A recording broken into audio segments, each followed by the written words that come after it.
I traveled to all 50 states, and what I've realized is that America has the world's strangest cults and communities. Many of these groups separate their members, demand loyalty, and use fear or manipulation to control them. But the common thread is a need to isolate from mainstream society. In this video, I'm going to visit 5 American cults and communities who have such unique and extreme lifestyles, you might not believe it's true.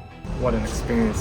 Some are controversial, some are misunderstood, but all of them will leave you questioning what you thought you knew about life in the United States. Our first stop brings us to the bustling streets of New York City to meet the Hasidic Jews of Brooklyn. Originating in Eastern Europe in the 18th century, the Hasidics have preserved their traditions with furry hats and the use of Yiddish. Their communities are incredibly close-knit with their own schools and systems, creating a lifestyle that is mysterious and isolating. I'm in a rush. I have an appointment. Bye. My next experience brought me to the rural countryside of Ohio, where I spent time with the strictest Amish community called the Schwarzentroopers, who reject modern technology and live without electricity or cars. A lot of sheep. Lots of sheep. My guide Lizzie, who grew up Amish but left the community, shared insights into a world so conservative and self-containing it felt like stepping back in time. Then I ventured to northern Arizona, where the FLDS Church, a secret polygamous cult, has been surviving for years in isolation. Led by Warren Jeffs, who is now serving a life sentence for his sex crimes against women and minors, the group's dark history is hard to ignore. Despite this, thousands of his followers remain loyal to his controversial way of life. But realize, young ladies, the best thing is to leave your life in the hands of God. After that, I traveled to Slab City, an off-the-grid community of artists, outcasts, and anarchists living in the remote desert of California.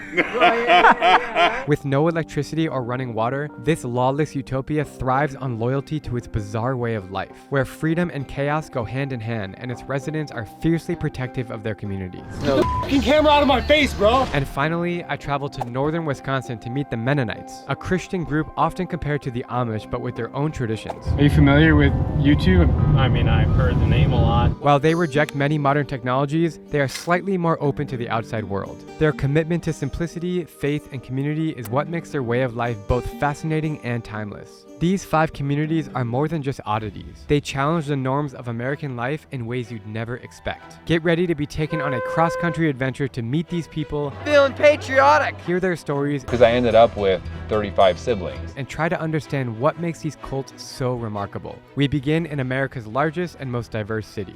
The Hasidic Jews of Brooklyn, New York are the most religious and closed-off community in America. What is Hasidism to you? So it's a very vibrant community, second and third generation post-Holocaust. Arguably one of the most fundamentalist religions, period, on the planet.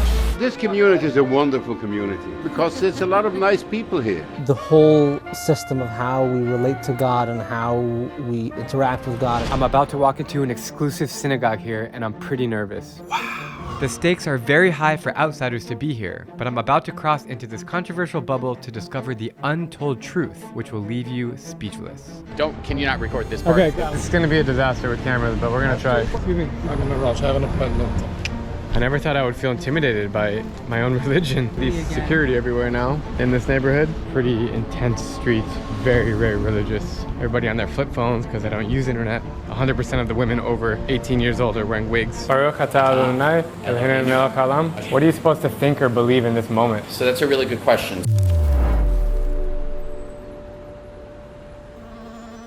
Growing up Jewish, I've always enjoyed connecting with other Jews around the world, like I've done in Ethiopia, Afghanistan, the Philippines, and Yemen. I consider myself very lucky to be part of a religion that has only 15 million members, but has such a profound impact on global society. That being said, I've always been extra curious about the Hasidic Jews of New York because they seem to be different both physically and mentally from the rest of us. The Hasidism movement started just 250 years ago in Ukraine and spread to the United States right after the Holocaust. The way that Hasidic Jews dress themselves and curate their lifestyles will leave you stunned, from their big furry hats and long beards to their lack of using the internet and smartphones. Their strong commitment to family, tradition, and strict Jewish law is remarkable. But let's back up a bit. Not all Jews are Hasidic. In fact, Hasidics make up only 5% of the total Jewish population. There are 3 other movements of Judaism: Reformed, Conservative, and Orthodox, and all of these communities can be found scattered around New York City. I'm hopping in a cab to the ultra-conservative Hasidic community in Brooklyn called South Williamsburg. Unlike other Jewish communities, most Hasidics rarely, if ever, leave the boundaries of their district. Everything from schools, hospitals, and supermarkets to hardware stores, internet cafes, and bookstores are all found within walking distance. It is very much a bubble, and it's intimidating to enter because A, I'm not Hasidic, and B, I'll be meeting up with Abby Stein, who comes from Williamsburg but was canceled by her parents and her family for coming out as transgender. I was the first person who was raised in a Hasidic community in the 250 years of the Hasidic community's existence to have come out publicly. The worst thing that happened to me when I've come back here has been people screaming, and once people threw an egg at you. I'm going in with an open mind and a willingness to learn more about this unique culture while being extra careful on how I use my camera. Hi! Hi! How are you?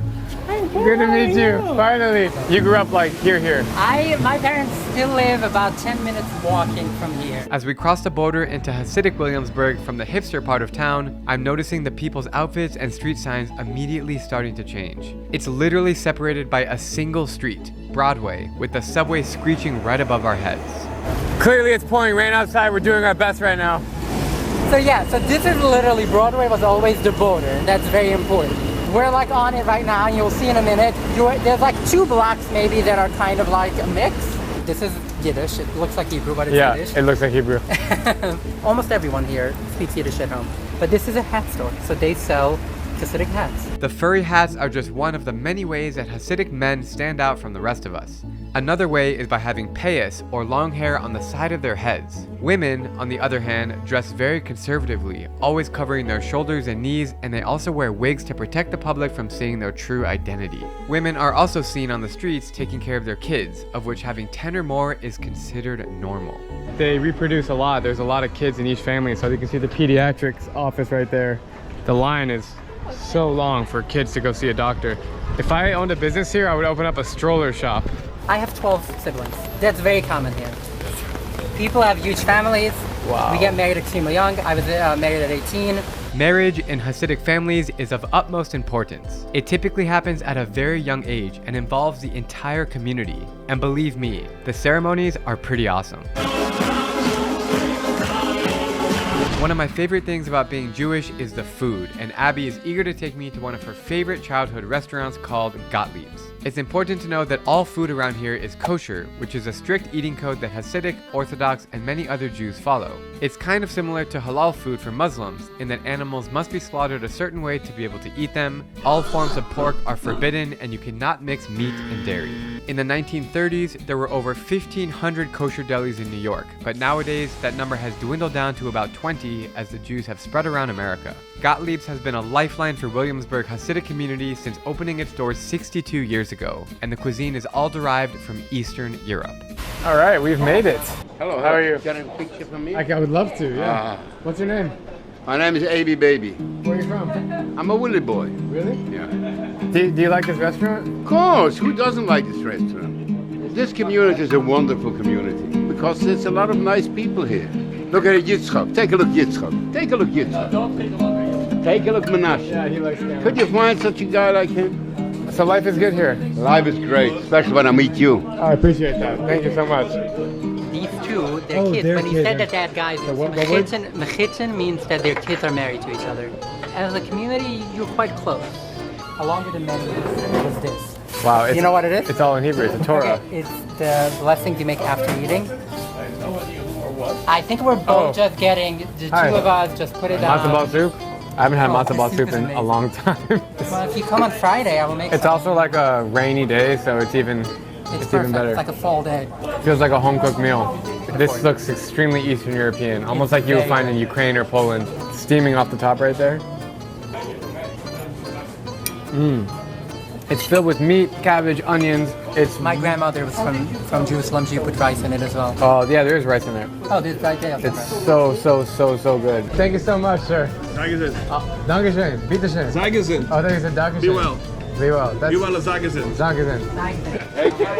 As soon as I walked outside the door to that restaurant, I could start to feel the culture sinking in as Abby and I walked the streets. All eyes were on us, and I felt a lot of pressure to keep my camera down because it's clear that people here do not want to be filmed. Don't record this. Okay, so I'm gonna ask some people on the street right now if they want to be interviewed. Hi. Thank you. Okay, no problem, thank you. The only people who accepted to be interviewed were non-Jews, and it was pretty interesting to hear their perspectives on the Hasidics. If there wasn't here, it would be another ghetto. But I feel the tension between us all my life. I went to school here, but it's peaceful. If they weren't here, then it would be an extension of the ghetto. How you doing? Hey, come here for a second. What do you think about this community? I don't consider this to be a religion. I consider this to be a culture. I've been working for them for almost 17 years. And every community, there's bad and good things. Hey, nobody's perfect. The only perfect is the one above. So... Hey, respect, man, respect. Nice to meet you. I'm feeling like this tension building. The stakes are high. You know, Abby can't be seen. I can't be seen. I can't be seen. Well, yeah, then people just gonna look. Can I shoot from the window, from the street? Well, technically, legally, they can't stop you. So I know. Yes, you can. This is a cinema transferred into a synagogue. Almost everything about this community fascinates me, but nothing more than their restrictions to use the internet. It's a gathering to be saved from all the dangers of technology. So anti-internet. Anti-technology, which is, yeah, that's pseudonym for the internet. This place is called Cubicles, and it's literally kosher internet. So basically, you go in, you pay per hour, or half hour, whatever. Like an internet cafe in other countries. Yes, an internet cafe, and you get filtered or / kosher version of the internet. So it's like North Korea. Yeah, pretty much. I'm gonna go in. Try to go in. Would you hold this?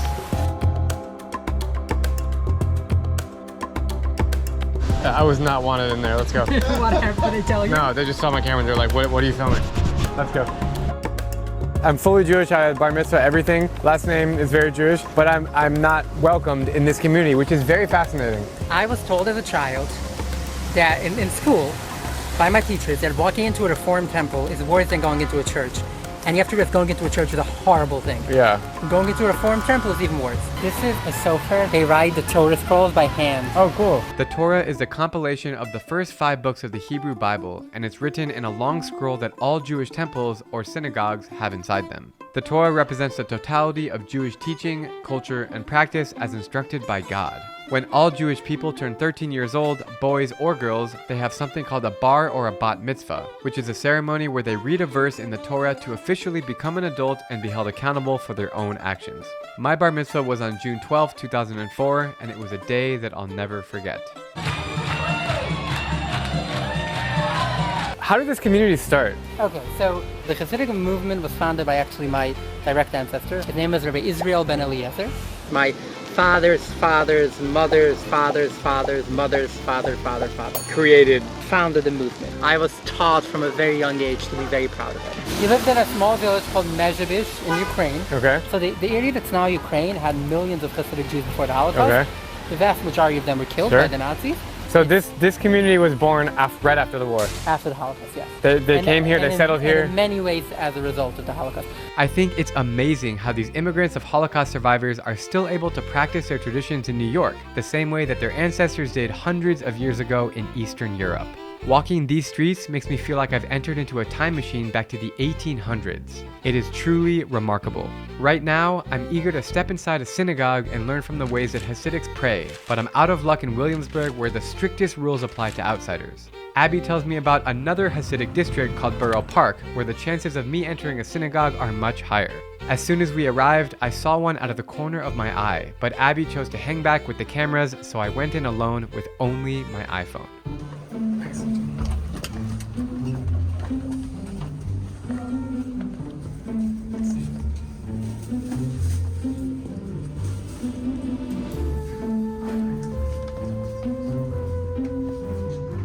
It's hard to explain the feeling of being in that synagogue, surrounded by Hasidic Jews engaging in their most important duty, prayer. Some might say I'm intruding, but I feel like it's my duty to unlock these stories for you guys to see with the hopes that we can all appreciate diversity. On that note, I'm heading into a local shop to get myself a yarmulke, a Jewish cap made of cloth and worn by men to honor God above them. So what we would wear, and what's most common, is this is called a 6 slice. So these are bigger, and they cover more of your head. And then like if you were considered more modern, you would get one of these, which is just 4 pieces. Got it. Smaller, covers less. You think it's too small?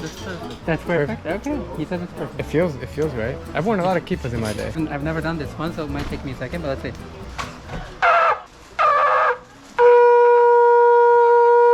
Should I keep going? Or Beautiful, beautiful. The shofar, everyone. How many shekels? Now do I look a little more respectable? Now you look like modern Orthodox. Like you can pass as a modern Orthodox. It changes everything. This changes everything. Specifically this kind of kippah, it changes everything. So Abby and I have discovered a ton of magazines all in Yiddish. This is a weekly newspaper, and there's 3 of these. It's about the same size. So most people don't have internet, they just use this instead. And it's big. And then you got like, okay, so some of these are monthly magazines. Like these are monthly magazines, these are weekly. This is also something that can only exist without the internet. Well, this looks like... It's just photos. It's literally just photos. It's page 6. Yiddish is an offshoot of German that was started by Ashkenazi Jews in the 9th century in Central Europe. Sadly, the language was nearly extinct due to the Holocaust, when 6 million Jews were murdered by Nazi Germany from 1941 to 1945. These murders were carried out in pogroms, riots, and mass shootings, as well as forced labor and gas chambers within concentration camps such as Auschwitz, which is the saddest and darkest place that I've ever been in my life. Some 85% of all Jews killed in the Holocaust spoke Yiddish, or roughly 5 million people. And today, that number is a mere 600,000. If you ask me, it is surreal to hear Yiddish being spoken in the United States today. This is like really common. People will just come and buy a magazine and take it home. We used to buy like one of those newspapers, several things every week, yeah. Look at this. Oh, sorry. How you doing? You know what it says inside? I'm trying to figure that out.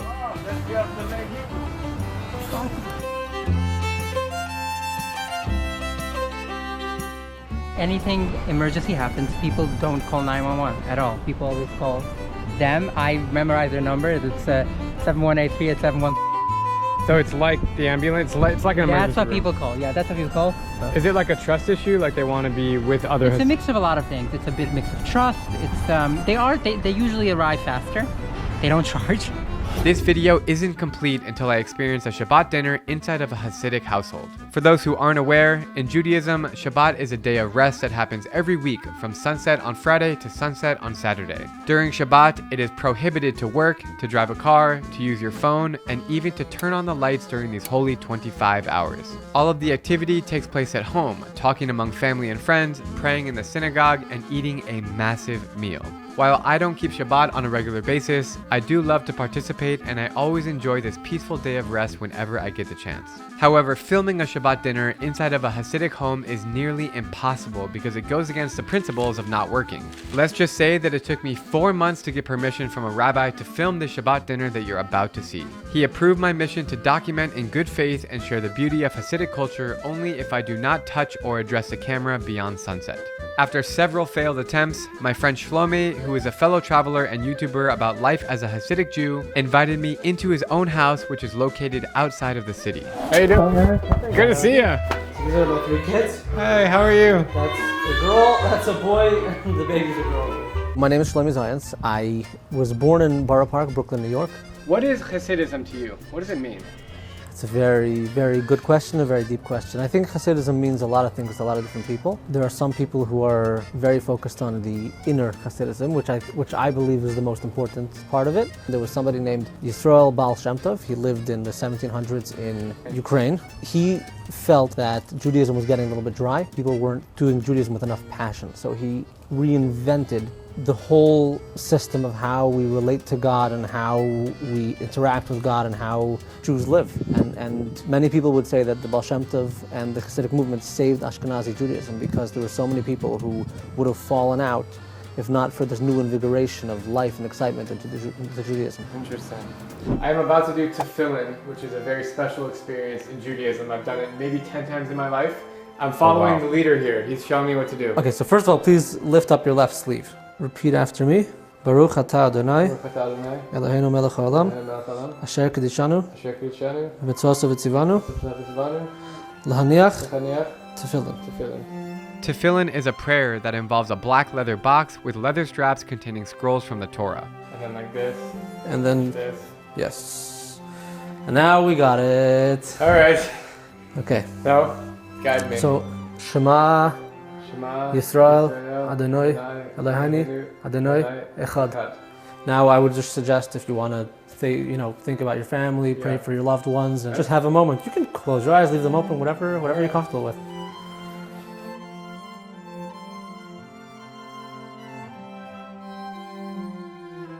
By the way, we have to take the obligatory tefillin selfie. Sure. We call them telfies. And but I have to tell everyone that I wrapped Drew Rubinsky. Yeah, of course, please. Okay, so. I have a feeling what's in this box, and I feel like it's a hat. This is a hat, it's a very special hat. It's called a strammel. Stramo. Yeah, strammel. Stramo. Strammel. Stramo. Perfect. This is a hat that Hasidic men wear on Shabbos.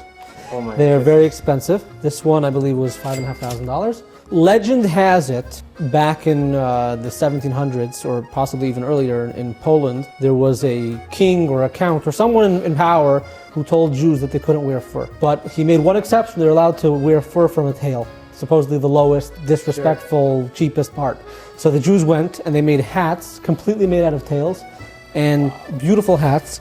They rock them like this, and every Shabbos, they try to put us down, and we lift ourselves up with a strammel. Cool, man. Now, I have one for you too. You have one for me. I'm gonna put it on your head. Yarmulke stays on? I'm gonna crown you. Yarmulke stays on. Okay. Yeah. What animal is it? I think it's sable. You only wear this leading up to Shabbat, or do you wear it throughout? No, the you night? wear it. Throughout, like. Yeah. So I make kiddush, which is the blessing on the wine. I'll wear it.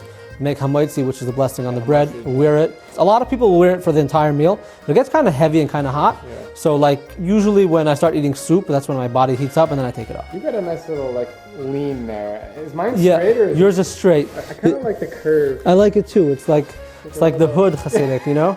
We're hood Hasidics. Take me your right hand. Yes, sir. Ooh. Now I'm in the Shabbos mode. Yes, you are. Wow. Looking good. What is this called?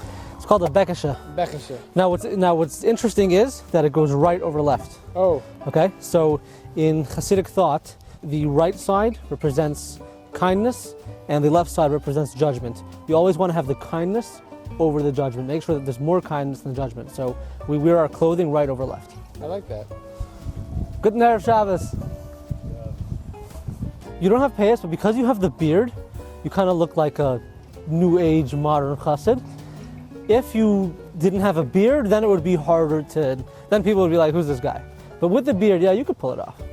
We're talking about all these things that happen on Shabbat, but for those who aren't Jewish or maybe don't know, Shabbat is a time that happens sundown Friday night to sundown Saturday night, so 24-hour period. 25 hours actually. 25-hour period, every single Friday to Saturday. No matter what. For existence, no matter what. Yeah. And during Shabbat, it's a time of relaxation, a time of family, and you're not allowed to work. No cooking, no watering the grass. No watering. Like, just chill. Just chill. Yeah. Shabbat should be totally focused on nothing, doing nothing. You just feel the presence of Shabbos. Can you shower? No. Can you shave? No. Can you brush your teeth? No. When you take a toothbrush and you put toothpaste on it, and most people put it under water as well, what's happening is that you're squeezing out water from between the bristles.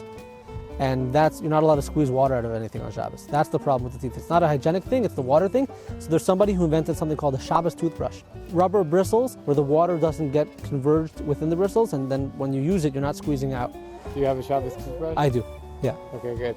You travel to all these countries. What if a flight gets canceled on Thursday and rebooked to Friday night? What do you do? I'm not going to be on that flight. You're not gonna be on No that flight. chance. Only if it's a life or Only death if it's life or situation. death. Like- So God forbid, like if I had medication that could save someone's life at the other end of the world, I'd get on a plane and bring it to them. Anything short of life or death, Shabbos comes first. My baby was born on Shabbos. Really? Now, we went to the hospital before Shabbos because my wife was in labor earlier, but if we had to, yeah, we would just get in a car and go to the hospital. Yeah, you gotta have baby. You gotta have baby. I mean, you can have a baby at home, but most women aren't into that. So, it's Shabbat. This is a very meaningful time of the week. Is it usually just your family, or do you have guests come over? So we actually travel a lot. So like. Oh, you travel with him? Some of the time, yeah. Like if it's like a really dangerous place, then I wouldn't go. You wouldn't go to Afghanistan or anything? No, I have 3 kids. Do you connect with other Jews on the road? Have you done that? Go to like Chabad or any communities? For sure, we always go to Chabad. I mean, we kind of like rely on Chabad for like restaurants. It is a lifeline. And, like, I've done the same. Yeah. Like they're amazing. They really are. First of all, I hope you're like absolutely starving and did not eat anything today. I'm pretty hungry. Okay, good.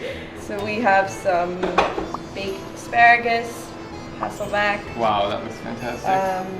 Some sweet baked chicken, sweet potato pie. We have some rice to go with the fish. This is cholent.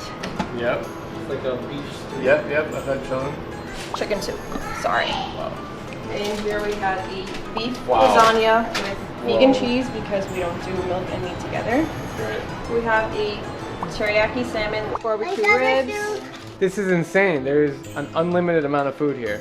We got some grilled cauliflower, some roasted eggplant and vegetables, and we have hot apple pie and potato kugel. Wow, you've outdone yourself. Thank you. And some desserts over there. I'm kind of speechless. If someone were to decide to keep Shabbos and it wasn't for religious reasons, food is also a good reason. Is it always the same dishes? That's a very good question. So basically what we do is, there are certain traditional dishes that everyone has. We start off with wine, then fresh baked challah bread, then usually people will go fish, soup, and some kind of main dish with side dishes. But you can be kind of like, you can freestyle with what kind of fish. And this goes without saying, obviously, everything is kosher, always, everything. Kosher is just a certain, it's kind of like halal, Muslim, it's similar. Yeah, so basically what it is kosher is any animal that is slaughtered, it has to be slaughtered by a rabbi who took specific training to try to eliminate the suffering of the animal while it's being killed. We don't eat milk and meat together, we don't eat pork, we don't eat shellfish. I'm so in it, I never miss anything else. Thank God we're eating very well over here. We are just seconds away from 5:47 p.m., the exact time when Shabbat begins, which is actually the moment when you can identify 3 stars in the night sky. We are all dressed up in our Shabbat clothes, including Shlomi's lovely kids. You can really begin to feel the spirit in the air. Shabbat officially begins with the women of the house lighting 2 candles, marking the division between light and darkness.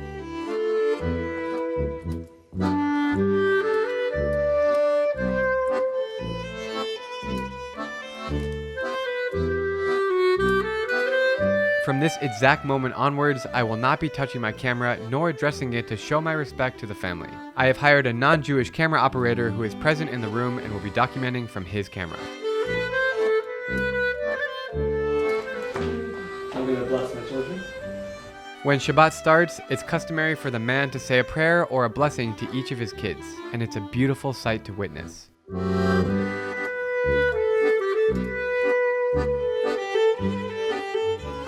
Flag. Wow. So we're gonna go into the kitchen and wash the bread. Okay. And then we're gonna continue. Jews always wash each hand twice for ritual purity and actual cleanliness before reciting blessings and reciting Torah. Then they sing. Shalom aleichem, alachai ashurais, malachai elyon. Shalom aleichem, alachai ashurais, malachai elyon. After that, they recite some prayers and take the first sip of wine, which everyone in the room drinks from the same cup.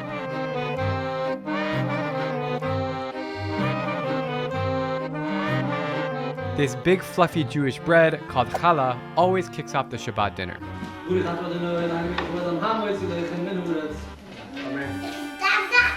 Then food keeps on coming. If there's one thing that all Jews have in common, it is feeding you until you cannot breathe. Nice big glass of wine. Oh, thanks. Never saw that. No, don't worry, I'm not afraid. How many days did it take you to cook this? Definitely more than 1. All of yesterday. All of yesterday? Wow. Drinking alcohol is a big part of every Jewish dinner, and Shabbat is no exception. First Hasidic Shabbos? Yes, sir. Thank you so much. Good Shabbos. Cheers. Cheers. L'chaim. There, you're gonna have some water, okay? On a regular night at 8 p.m., what would I be doing? Maybe I'd be eating supper with my family, maybe I'd be putting the kids to bed, but I wouldn't have the clarity and peace of mind to just stop everything and be in a moment. When my boss is on my phone, on one phone, there's a second phone where someone else wants me, and everything's just all up in the air. Now, relax, peaceful and relaxing, and just center in on yourself. The food kept on coming, but soon after, I cut the cameras out of respect for Shabbat. I ended up staying at Shlomi's house a few hours into the night, and it was a wonderful experience to say the least.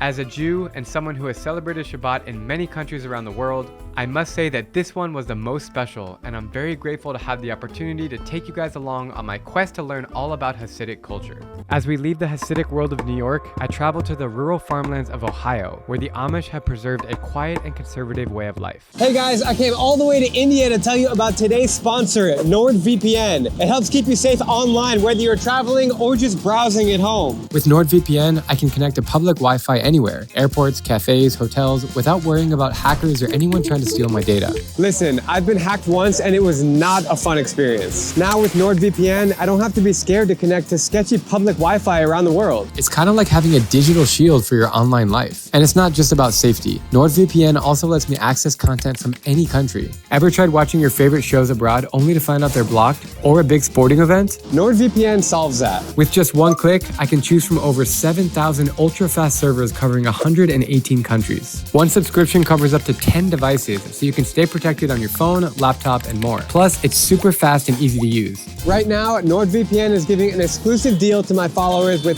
4 extra months for free. All you have to do is scan that QR code or click the link in the description down below. It is risk-free with Nord's 30-day money-back guarantee. All right, now let's head back to America. There's the Amish, and then there's the Schwarzentrooper Amish, the most extreme subgroup of them all. What I'm about to do is unheard of because outsiders are strictly forbidden. Schwarzentroopers follow much harsher rules than other Amish. They are known for driving horses and buggies instead of cars, using lanterns instead of electricity, and taking only 1 bath per week. So how am I getting access? My friend Lizzie left the community when she was only 19 and hasn't been back in some time. She's agreed to take me to her childhood home in Holmes County, Ohio, which looks like a time warp back to the 18th century. My goal is to show you the secret life of America's most conservative community and find out what's really going on behind closed doors.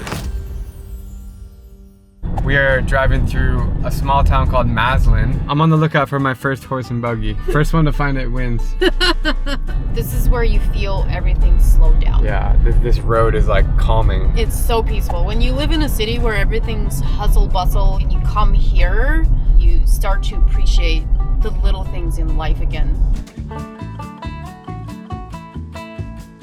The horse and buggy passing us right now. That was crazy. There's like surrounded by cars. Yeah.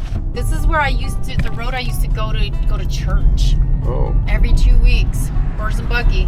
The Amish follow a branch of Christianity called Anabaptism, which focuses on adult baptism and non-violence. They worship God and follow the teachings of Jesus Christ as written in the Bible. Services happen in homes, barns, or churches, involving communal prayer, singing, and reading scriptures. The Amish movement started in the late 17th century when Swiss leader Jacob Amann emphasized traditional practices, leading to a split from mainstream Mennonite groups. Schwarzentroopers make up a tiny slice of America's 300,000 Amish. They are a subset of the Old Order who broke away around 100 years ago. To anyone living in central Ohio, it's easy to spot a New Order person versus a Schwarzentrooper person. But how can you tell the difference? For starters, there are specific rules that must be followed by all Amish people. They all agree to live separately from the world, pursue a limited education, dress in modest clothes, and refuse war. But other decisions about technology, travel limitations, and livelihoods depend on individual groups. For example, some Amish shop at Walmart and own smartphones. Schwarzentroopers, on the other hand, are the most isolated from society. They strictly maintain the early teachings and are quicker to excommunicate rebels like Lizzie. They do not advertise businesses online, and they have the lowest standards of living, including no electricity or plumbing. Schwarzentroopers marry Schwarzentroopers. Teenagers are allowed to court their potential future spouses, which includes hugging in a bed while fully clothed. For now, I'm on the lookout to see if anyone will speak to me. This is how you know we've entered Amish country. The horse and buggy sign. Hello, how are you? I like your horses. Where I come from in Arizona, we don't have horses like that. Okay. Bisschen blaue hat. He was kind of confused when you started talking to him. That's why I did it. I wanted to see his face. That was so cool. Wow. You may have noticed that Lizzie was not speaking English. That's because she grew up trilingual, Pennsylvania Dutch as her first, English as her second, and German as her third to read the Bible. Before driving to Lizzie's childhood home, we stop in town to meet the less extreme Amish groups who live out here. Figured there's no better way to see Amish country than get around like they do on a horse and buggy. And we found a guy named Mel who has offered to take us around Amish country. This is like the Mercedes of buggies compared to how I grew up. How so? They have a brake right here. We did not have the brake there. We were not allowed to have this. What about this light? Definitely we're not allowed to have that. Okay, Jojo. Let's go, Jojo. Ik kan ook Duits schwätzen. Well, how did you speak Dutch? Ik ben opgewachsen in de Amish. Oh, really? Ja, schwarzen draw. What is your Amish sect called? Old Order. Old Order and the New Order, they believe the same, but they just got different rules. And how long were you gone? 20 years since I left. You can't go home.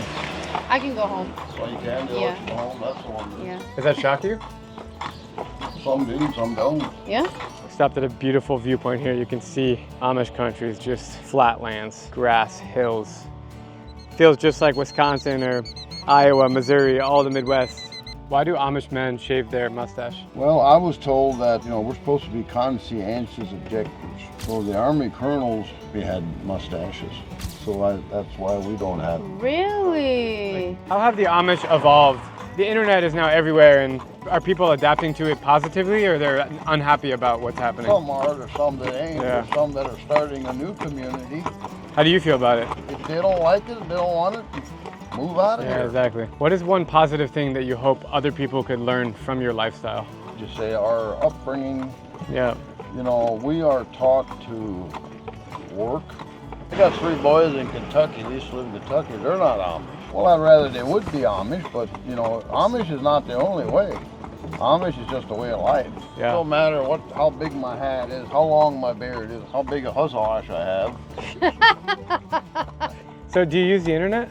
I got a tablet. So you do use it. Do you use YouTube? Yeah.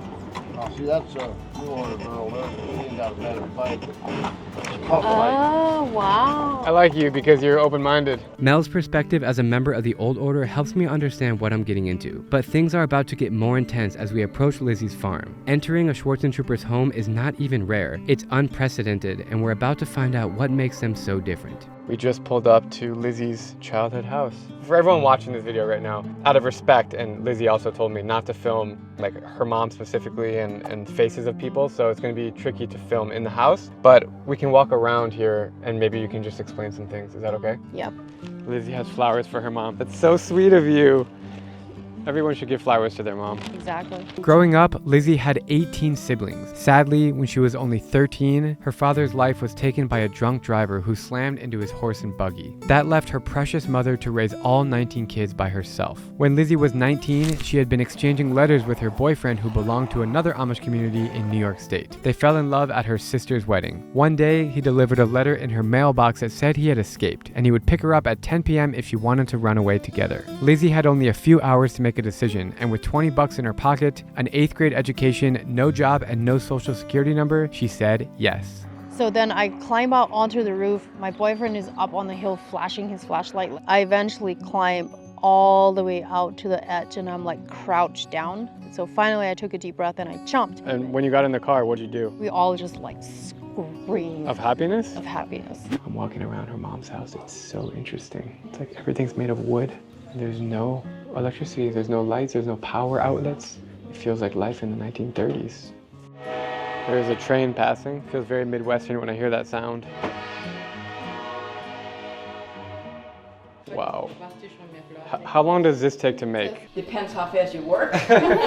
Well, this is a one-piece clothing. Okay, gotcha. And then they just cut it and then... Your mom made this? Mm-hmm. This is the sewing machine. That's how you do it? You sit down and then... So you sit down. You know how to work this thing? Oh, yeah. Yeah. Get you little scissors. It's coming back to you. Look at that line. That was awesome. My German precision. Yeah. This is the washroom. This is keeping something cold. Oh, that's like a fridge. Mm-hmm. This is a kerosene. They use this in the summer instead of the winter, so that they don't have to heat up the big stove. You put these pots on here, whatever you want to cook. I mean, it's just a burner. It makes sense of how you cook. And then they have portable ovens. So in the summer, if they want to bake bread or pies or whatever, they literally put them on here. This is the kettle to heat water, to do laundry. This is This is fancier than what I grew up with. And then this is the washer. There's a belt underneath.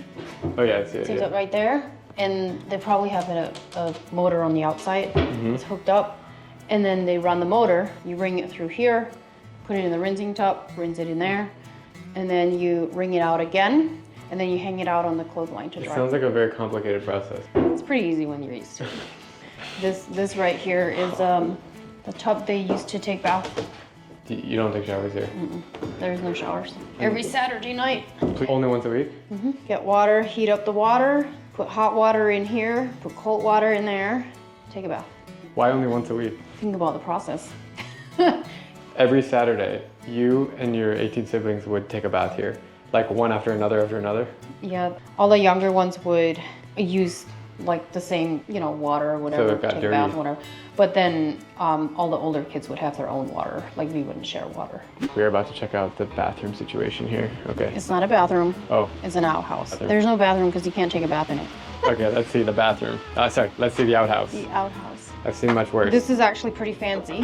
When I was growing up, we had to use newspaper. We didn't have toilet paper. So they have toilet paper now?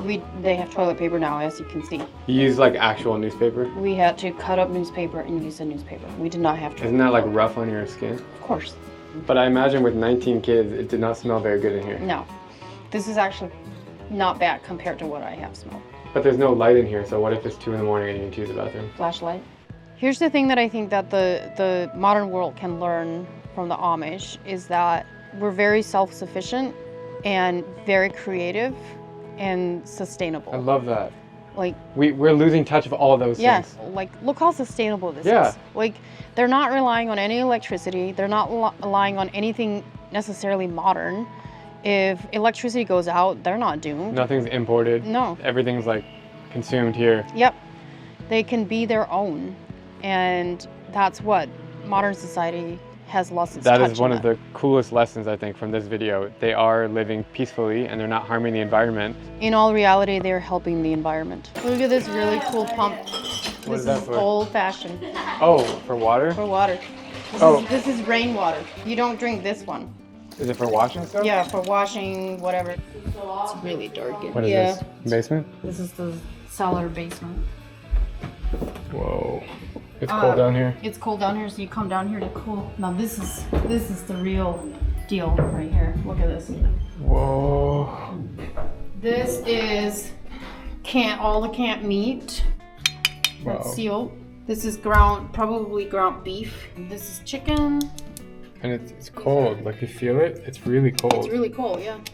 So people get really scared about like you can't can and preserve meat like that and keep it. They've been doing it for hundreds of years. The way that you do it is you put it in the jar. You put this lid on with the rings, cover it all with water, and you have it boiling for like 3 hours. Whoa. That preserves the meat. That's it? Seals the meat. You get it out, let it cool down. And it can last like years like this? Or maybe months? Usually, every year they renew Sure. it, so it'll. Whoa, look it'll behind last. you. Holy crap. this is all I didn't even see this. That's grape juice. That's probably So apple cider. cool. And you cool down. That's what we have to sell it for. Yep. Oh, yeah. You like coffee? I like coffee. You want to try the hat on? Is it disrespectful? Can I try it on? Oh, yeah, you can. Is this yours? Yeah, it's mine. Oh. See it? Even with the red, I just gotta shave my mustache and then Yeah. He's never been around any of the like Amish stuff. A lot of the stresses and the anxieties that we have, it seems like you guys don't have those stresses here. Oh, yeah, we have stress too. It's just a different kind of stress. You guys sell these hats? You can have that. No, I'm not gonna. I'm not gonna take your hat. I'll just get another one. No, I'm not gonna take your hat, bro. That one's older anyways. How old are you? I'm 36. You're 36? I thought you were gonna say 25. Yeah. Have you ever left Ohio? Yeah, I left. I was all the way out in Colorado. I went with my brother Malin out to Colorado. We came off the train. What is it like to kind of see other states for you, or different? Oh, I like to see it. I mean, it was nice in Colorado. I like Yeah. just to see it. I mean, I don't really. For me, I wouldn't really be interested in moving out there. But What do you enjoy most about the Amish lifestyle? the way I was raised, I guess. Anytime really like, I mean, the big cities and people. Does it stress you out? I like more to just be myself, I guess. And you never once had a desire to use the internet or anything? No, I never did. Oh, my whole job is on the internet. Like, I go around the world and tell stories about different cultures and communities, and then I document it, and I share those videos with people on YouTube. Do you know what YouTube is? Well, I know it have YouTube. I don't really know what they do on YouTube. It's just like video content, basically. I can travel around the world and interview people with big cameras, and then I put them on YouTube, and then people watch them. They comment and they engage with it, and they say, wow, cool video. And then the more views I get, the more money I can make. Because like there are advertisements played on the videos. I see. And that's how I make a living. It's cool, right? Yeah. Anyways, good luck in your farming. Yeah, I'll try my best. Now we are heading upstairs to Lizzie's bedroom, where she hasn't stepped foot in years. It smells the same.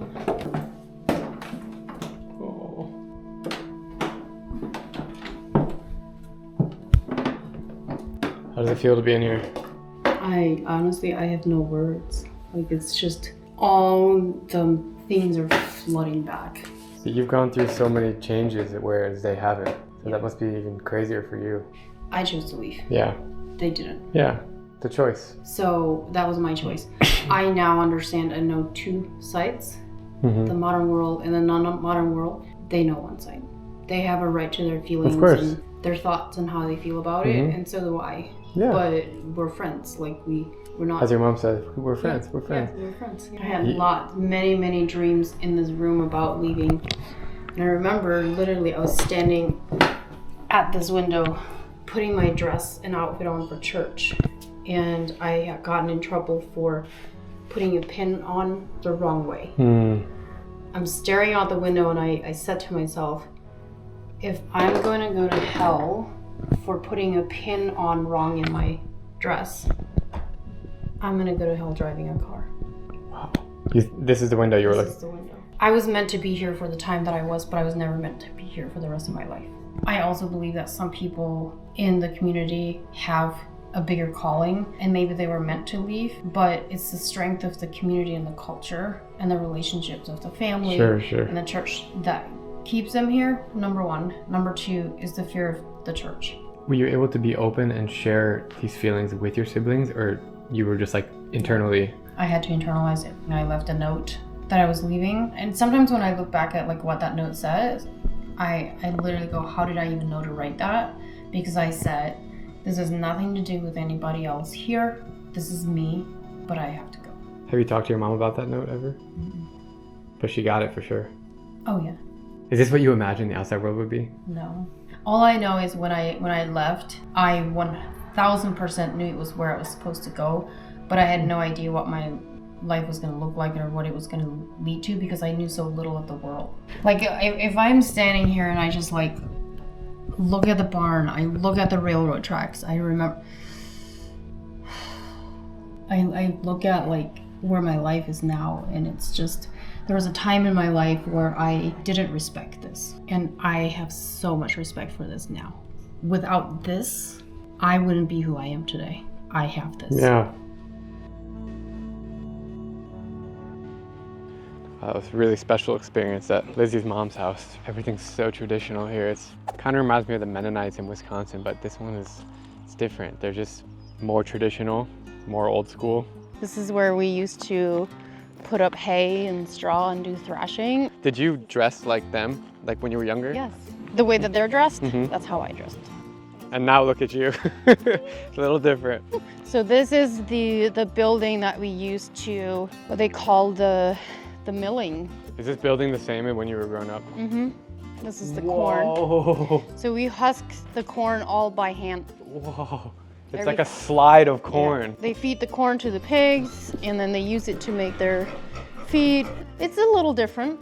This is what we used for light. This opens right here, and that's where you put the kerosene. What is kerosene? Fluid? Flammable fluid. Flammable fluid. Yes. Here, there's a wick, That goes down into the kerosene, and so you light up the wick. As long as there's kerosene in there, it'll light up. Like the whole night it'll stay? Mm-hmm. And if you don't have that fluid, it doesn't work? No, you don't. You definitely don't want to use gas. Gas is more flammable than the kerosene, so kerosene's the safe one. This is quite different because they don't milk cows for money anymore, but this used to be all cow stalls, like the ones over here. You milked in here? 15 cows, and wow. This is a cow milking stool. This is what you sit by the cow, and you sit down and you milk the cow. We are in the horse barn right now. We're in the horse barn. These are all... There's another horse over here. Family's horses. There's a lot. You guys have a lot of horses. Yeah, they have to. What is the significant role of horses for Amish people? Horse and buggy, and then for farming. Anytime that they have to go plow the fields, do the seeding, any kind of farming that typical other farmers would use tractors for, they use the horses for. It's just the sheep. A lot of sheep. Lots of sheep. This used to be where all the cows would live. Oh, that scared the shit out of me. I thought that was a person. It smells interesting in here. Yeah, it does. Maybe because there's horses right here eating. Oh. Nope, not feeling it. Not feeling it. This is the buggy. They're pretty big. This is where you sit. This is the brake. So this is attached to this right here. So when you go downhill, you have to put the brake on to help the horse. Then there's the blankets that they cover up with. This is where the lantern goes. This lantern is for buggies, and you have the light there, and you turn it around. So it's like a stoplight in a car. Mm-hmm. A reflector, yeah. Is that for night only, or always? Night only, yeah. Vastly different from the other order of Amish. The reflective tape on the back of these buggies is a hot topic. They ride without the yellow slow-moving signs, which all other Amish use. Since they are driving on federal roads, there have been many accidents, like what happened to Lizzie's father. But the tape is how local Ohioans can spot the difference between shorts and troopers and other subgroups. If you come back here in 50 more years, probably gonna look the same. It's gonna look the same pretty Might much. be a little different, like the toilet paper, you know, is different. The freezer, The ice house freezer thing, that's different. But they won't be driving cars in 50 years. No. Is it a growing population or a shrinking population? Well, they do have lots of kids. True. So But actually, as the world progresses, more of them might be like, I'm doing something well, different. then there's people that leave. Well, the rainstorm has approached, and I just dropped Lizzie off at her sister's house. And I gotta say, that was one of the most interesting experiences I've ever had in America. I just think it's so cool that the USA is so big and there's so many different countries and cultures and religions and beliefs. And the Amish is just one of them. They're friendly people, they're harmless people, and that's kind of why I wanted to come learn about this culture, because I wanted to share with you the real story of Amish, especially hearing it from Lizzie's point of view, someone who grew up there and has left. It's been very, very special. After exploring the Amish way of life, I'm drawn to the remote Arizona desert, where another deeply isolated group lives by an entirely different set of beliefs, the polygamous cult of the FLDS. But realize, young ladies, the best thing is to leave your life in the hands of God through His prophet. America's scariest cult is in a small town in Arizona, where child trafficking, arranged marriage, and having multiple wives is the norm. You know, because I ended up with 35 siblings. This town is ruled by the FLDS, or the Fundamentalist Church of Latter-day Saints, the most extreme branch of Mormonism. Its members idolize a man named Warren Jeffs, a religious leader on the FBI's most wanted list, who is now serving a life sentence in prison for sex crimes against children. I want to learn more about the dark side of polygamy in America, so I'm driving to the FLDS headquarters right now to talk to survivors and expose the truth.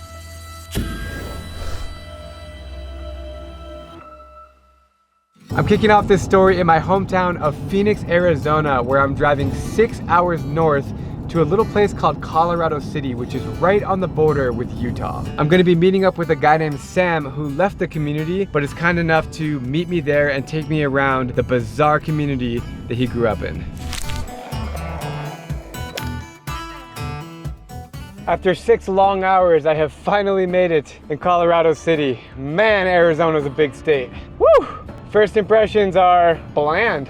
Not a whole lot going on out here. I'm meeting Sam up at the park, the only park in the community. There he is. What's up, man? No, man. Great to meet you. How you doing? Great, great. Welcome to Colorado City. Thanks, dude. All right, so Sam, this is like a park. This is just a park. This is the park. This is Cottonwood Park. So this is where, back in those days when I was a kid, all of the big events were held. It wasn't the same as when Warren took over. Right. When Warren took over, everything came collapsing What year down. was that? So he took over in about 2002. So when he took over, that was like a huge thing. Oh, it was. Well, because his father, Rulon Jeffs, was the prophet before him. And Rulon Jeffs was very well respected in town. What do you mean by prophet? Like Jesus prophet? Well, not quite, although some people would say that they are just as important as Jesus. But yes, so they were the prophet, meaning the leader of all of the people. They claimed to be talking for God. And I mean, I remember Warren Jeffs standing at the pulpit preaching to us, and he would sit there and pause for a minute and kind of bow his head. And my parents, especially my mother, would tell me that he was receiving revelation in that moment. Really? That God was saying, this is what you need to say to your people, and then he would say it to us. So he was claiming to speak for God directly. It gives me the goosebumps because of just thinking about the power. It's almost like totally engulf a community and they are the Lord to a community. 100%, right? Yes. Warren Jeffs was, as a king, a ruler, a god, people would obey everything he said to do, including law enforcement. Including that law. Were local here. The FLDS church owned this city. Yes. Until when? The UEP stands for the United Effort Plan, and that was put together by the FLDS church as a trust that owned all of this property. Got it. And of course, guess who was the leader of that trust? Warren Jeffs was in charge, right? He owned everything. You mean he, as a person, literally owned it? He was the owner, the landlord, everything. Yep. The boss.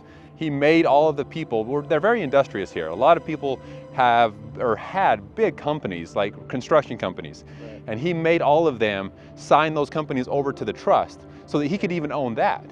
So did anyone feel like they were being scammed, or they just went with it? No one felt like they were being scammed, including myself, until you left. Mm-hmm. Once you left and looked back, then you realize, oh, what the heck was going on there? It's so weird this is happening in my state. I mean, I grew up in Phoenix. Like, we're from the same state, but this is like a world away, man. Right, right. You give this lesson today, young people. We have to teach you how to think and how to live in a pure way. So this is it. This is the famous meeting house, which you can see is being torn down and redone. It's kind of cool. It's a bittersweet thing because this meeting house is so iconic to me and to this community because of all of the memories here. I mean, meeting was a big part of being a member of the FLDS church. Every Sunday and every Saturday we would hold meetings here. Now, the cool thing is the community is turning this into a community rec center. That's why you see some of the demolition happening here. You see these back doors? Mm-hmm. These back doors were the back doors that leaders of the church would escape law enforcement. So like Warren Jeffs, like I said, was on the FBI's most wanted list. And I remember very specifically one day we were in a meeting, and it was during the closing prayer. And all of a sudden we heard just a loud commotion from the doors right over here, which we'll see in just a minute.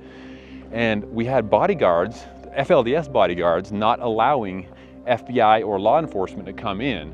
By the time we looked up to see what was going on, all of the leaders of the church were gone off the stand. They were gone, and they disappeared out these back doors here. That are now ripped up, yeah. Yep, and jumped on their vehicles and went down into the creek that runs through town and escaped law enforcement. They had a plan. Fascinating, man. Yep.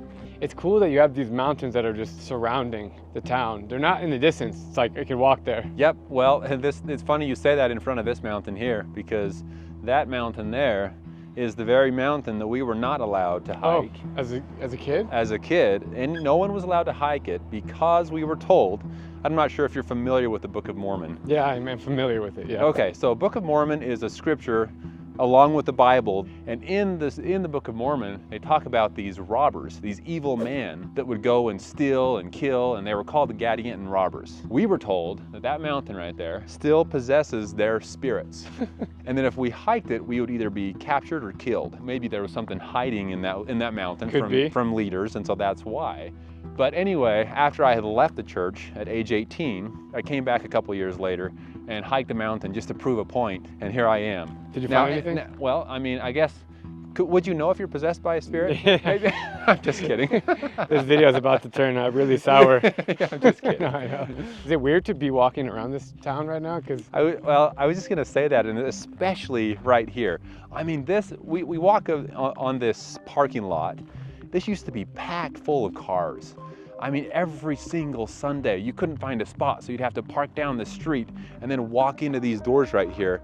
And these doors that now just look like, yeah, this is just some abandoned weird building. When we were going to church here, we were told that if we could see the evil angels waiting for us outside these doors after hearing the word of God and the prophets speak, we would never dare walk out those doors because they were there trying to tempt us and convince us to do bad things.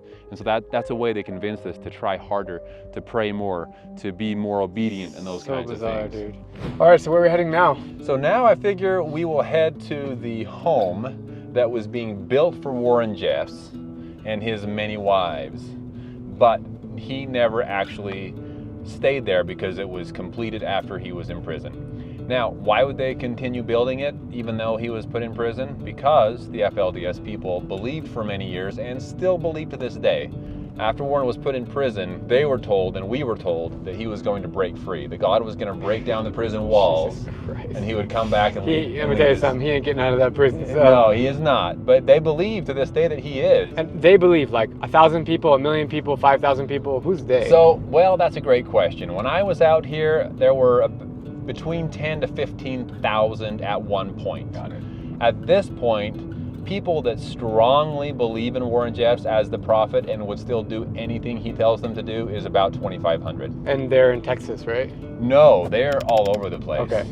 But Warren doesn't have communication anymore with these people. Well, he does, unfortunately. Really? He's been writing what he calls revelations in prison since the moment he was put in there. And during the time of COVID, he would call and preach to his followers for hours on the phone. And they would sit there and listen to him. This is not a test. This is a revelation from the Lord God of heaven. They let him do that? But the reason they put him in prison is because of his wrongdoings. So why would they let him keep doing it? So that is the question. From what I heard, you guys didn't celebrate Christmas? Oh, no. No, Christmas was a big, bad holiday in our minds. It was something that was very worldly, created by the world. We were told it isn't even when Jesus Christ was born, so it's not even anything about Jesus. People just want to go spend money and get things. What did you celebrate? We celebrated, and this was during the time of Rulin' Jeffs. Warren Jeffs put an end to all fun. Even the word fun, Warren Jeffs took it out of our vocabulary and said we cannot say that. What? He said that if we are enjoying something, we can say enjoyable, but not fun. He said that fun is for the world. We should be working and doing things for God only, not out there having fun. Dude, that is Kim Jong-un style, man. Yeah. So what holidays did you celebrate? So we celebrated the 4th of July, the 24th of July is when Utah became a state. And then we had a harvest festival. So you guys were patriotic to your nation?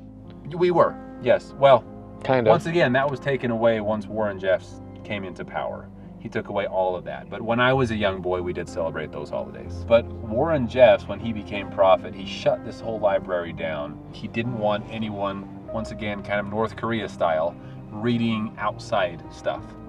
The only thing we were supposed to read and listen to was music from the church and sermons from Warren Jeffs. So you never heard of Britney Spears or Eminem or famous singers growing up? I would hear about them from other people and whatnot, but I wasn't supposed to listen to them. The funny thing though is listening to country and Taylor Swift and Hillary Duff and that kind of thing was so wicked during the time I was here. So this is it. Oh, this is it. We're already here. It's a hotel? It's a hotel now. It's called the Most Wanted Hotel, named after the Most Wanted Warren Jeffs. All right, so we are now walking inside. Whoa, look at this courtyard, bro. Don't step in there. No, I'm just kidding. You motherfucker, man. This is important here. Look at this. Check this out. Okay. It's echoing. Whoa. Yeah. Hello, hello, hello. Yeah. So look how thick these walls are. Yeah. I mean, nobody in a dump truck is even going to be able to plow through that. These are 2.5 feet thick, these walls. Holy crap. Like, so, bro. So it kind of looks like Warren Jeffs was building a prison, but what he was doing, he was building it like a prison in the sense that the security would be as though it was a prison. The big metal gates would open, he would pull in here, the gates would close behind him, other gates right there would open, he would get in there, and then those would close. So very secure, and that's where Warren would be staying. Over here would be for other family, like wives and things. So he was planning to have all of his wives under one roof? Well, if they would fit. Honestly, I'm not sure they would, because 80 is a lot. And that's the thing too, is though he had about 80 wives, the town, I was living here during that time, I had no idea that he had that many. It was all kept secret. You thought he had 4? Well, I knew he had more than that, but I was guessing 20s. Okay, so this, first of all, I'm hearing echoes all over the place. This is creepy. Let's go see if we can peek in there without Sure. getting kicked out. Yeah, sure, we'll try. Is this a hotel room? No, well, I don't know what it is now, honestly. It's weird, man. It looks like it's someone's house, but so weird. See, even after Warren would get through the second gate, yeah, then he would pull into his garage and the garage would close. So, I mean, the security, and then of course I imagine he would bring some of his wives to this home. That was the plan. He never lived here because it was completed after he was in prison. So weird, But just to give you an idea of security. Yeah. I don't know what I feel like right now. I feel like I'm in North Africa. These like weird fences around buildings that are white. Well, and something that you'll notice as we drive around town is there are some walls around properties, but not as many as there used to be. Got it. A lot of the walls have been taken down now. It's a nice house. It's weird. It works perfectly for a hotel because of all the long hallways. I was just about and the to many, say, many rooms. like, if I didn't know anything about Colorado City and I needed a place to crash, this is nice. Yeah, and honestly, it's a good place to crash nowadays. Nobody comes here because of what the building is. No, I think that people come out here for like group service projects and things like that. I think you'll see churches, Christian churches and different churches come out with youth to help with different things. Yeah, this would have been a living room. So stages actually were pretty common in big homes as like a place for people to perform. For some reason, it was common in the FLDS for families to get up and do performances like singing or not sexual instrument. Well, you know, like all these hallways. This is very common in a big polygamous homes to have big long hallways with just rooms all the way down to fit people. Do you get like weird feeling being here? I do. I do. The walls would speak to you. Yeah, I mean, for an outsider or someone else, I can see. I gotta be honest. I was driving here and there was like no accommodations. This is like a nice hotel. Right. Yeah. I would stay here. Here we go. This is down the hill that leads to my childhood home. So all these houses were members of the FLDS church when you grew up? Oh yes. If not current, there were some what we called apostates out here, and those are people that had left the church that still lived here, but we look down on those people. This is it? This is it. All right, let's do it, man.